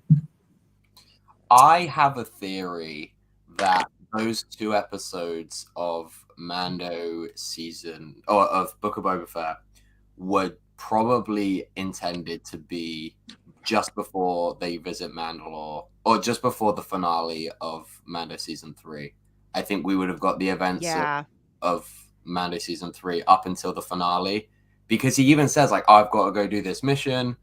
I'm going to... And, like, he goes to do that final mission, and he says to Fennec when he's being recruited, I've got to go do this mission first, and then I'll be back. Like, I feel like that was where that story would have made sense, and it was probably the plan. There was no way they were going to plan a whole season without him, I don't think. I just think they, like, fast-tracked that sequence to... Yeah, agreed. It's very obvious through that show that like they're like, okay, we're just gonna put Grogu over here while the stuff happens. Yeah, for sure. I also would like to see, as dumb as it sounds, I would like to see some type of whatever Grogu and Luke done.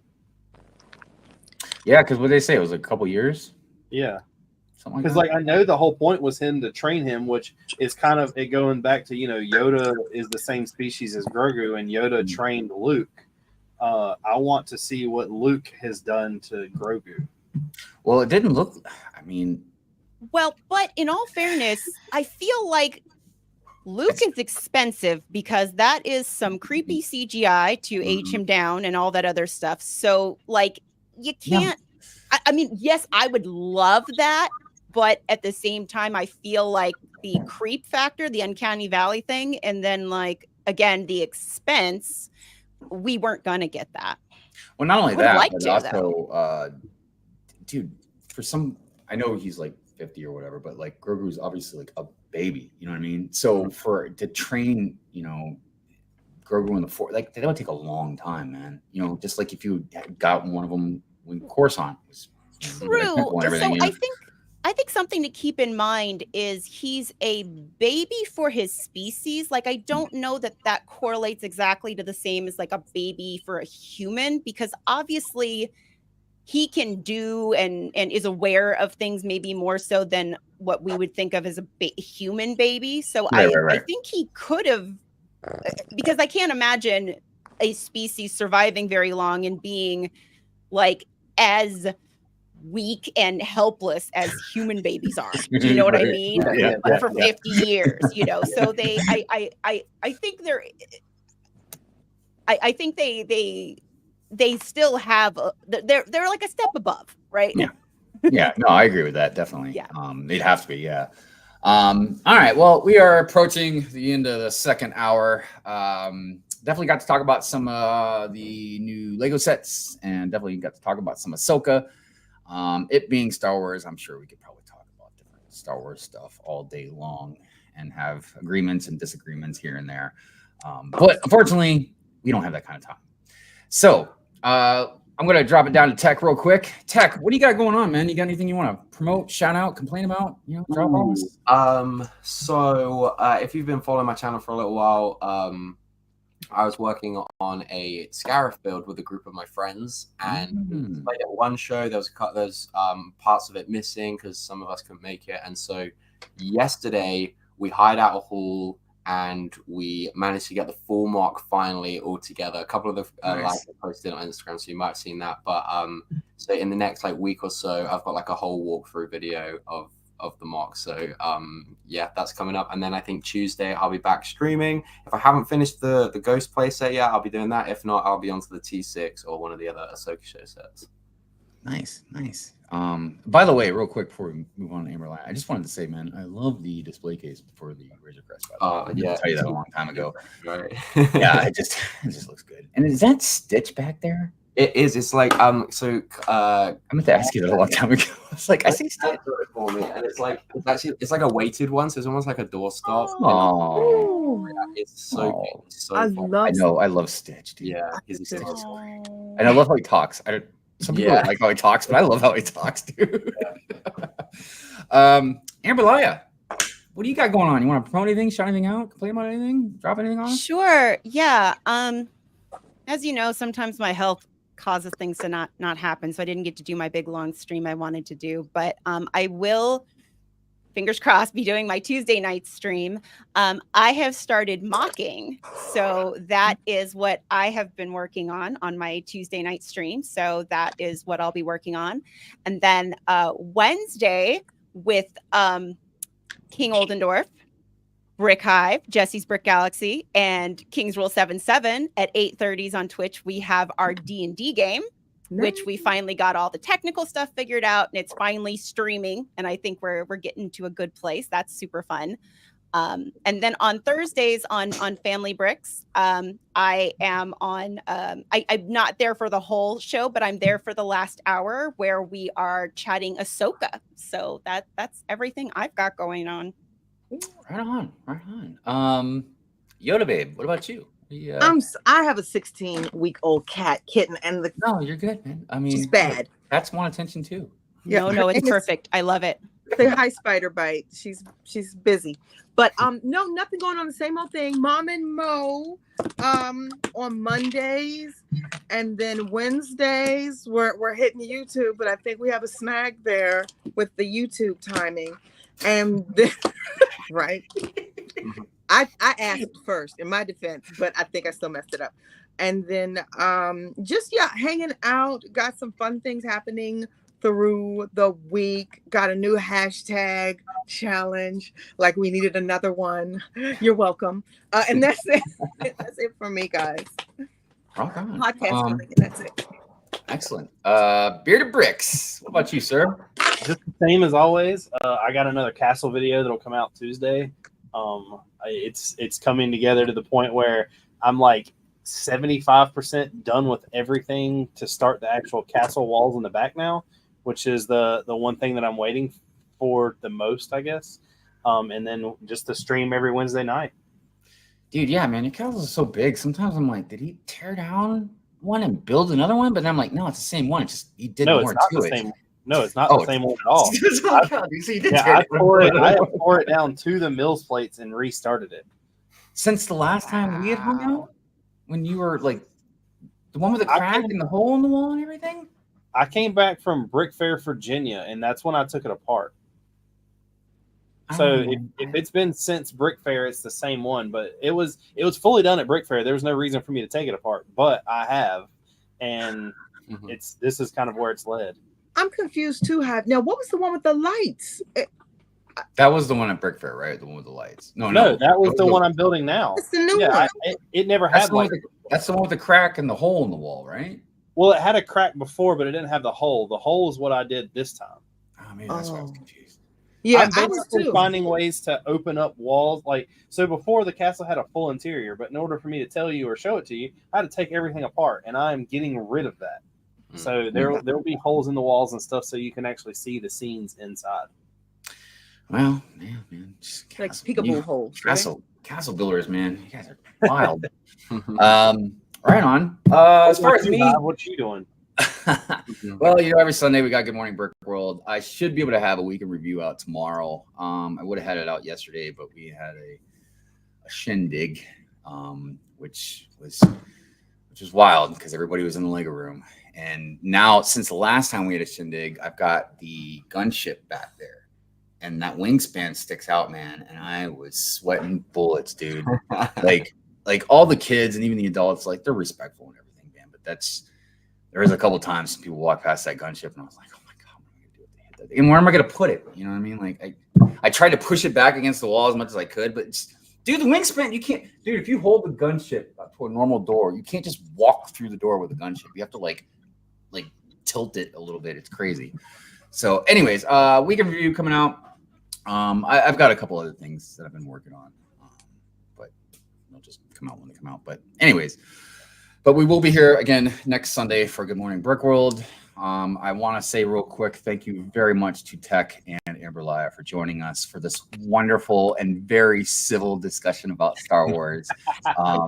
Look, I wanted to prove that we can have different opinions and even some very passionate different opinions about stuff, but we still, just like with Lego, we still come together because we do love Star Wars. You know what I mean? No matter what our opinions of it may be on different stuff, different fronts, whether it's the toys or the store or the shows or whatever, but I enjoyed having you guys on here today and us talking about it. Yoda babe, I'm sorry that this was a topic that was moving. You were trying to catch up with us, but hey, maybe next time we have a Star Wars topic. Remember, I had even built last night. Like I was prepared. She prepared for the show with ears. She got the toy. I tried to hang with you guys the best I could. So she asked us earlier, but in the meeting or before the show started, like what the name of the ship was, and me and Rich were like, "Oh wait, T16." It's the T6. So I was like, "Kid, where's the box? Look at the box." Oh yeah, it's like, okay. I threw it away. Lego calls the T6 Jedi shuttle, and they even talk about the cockpit that opens, the landing gear. And there's even like some storage here. So yeah, I did my homework after you all clowned me. So after we clowned you, I don't know what I'm the Instagram post that Bearded Brix put I shared. If anyone wants to take this off my hands, you let me know because this isn't my thing. But there you go. I was here for Hive. All right. Also, like I said, everybody in the chat, thank you for joining us today. I really appreciate it. I appreciate all the interaction and everything. And on that note, I guess we will say goodbye. I'm going to go ahead and play the outro, and we will see you next Sunday. Peace out, everybody. Bye.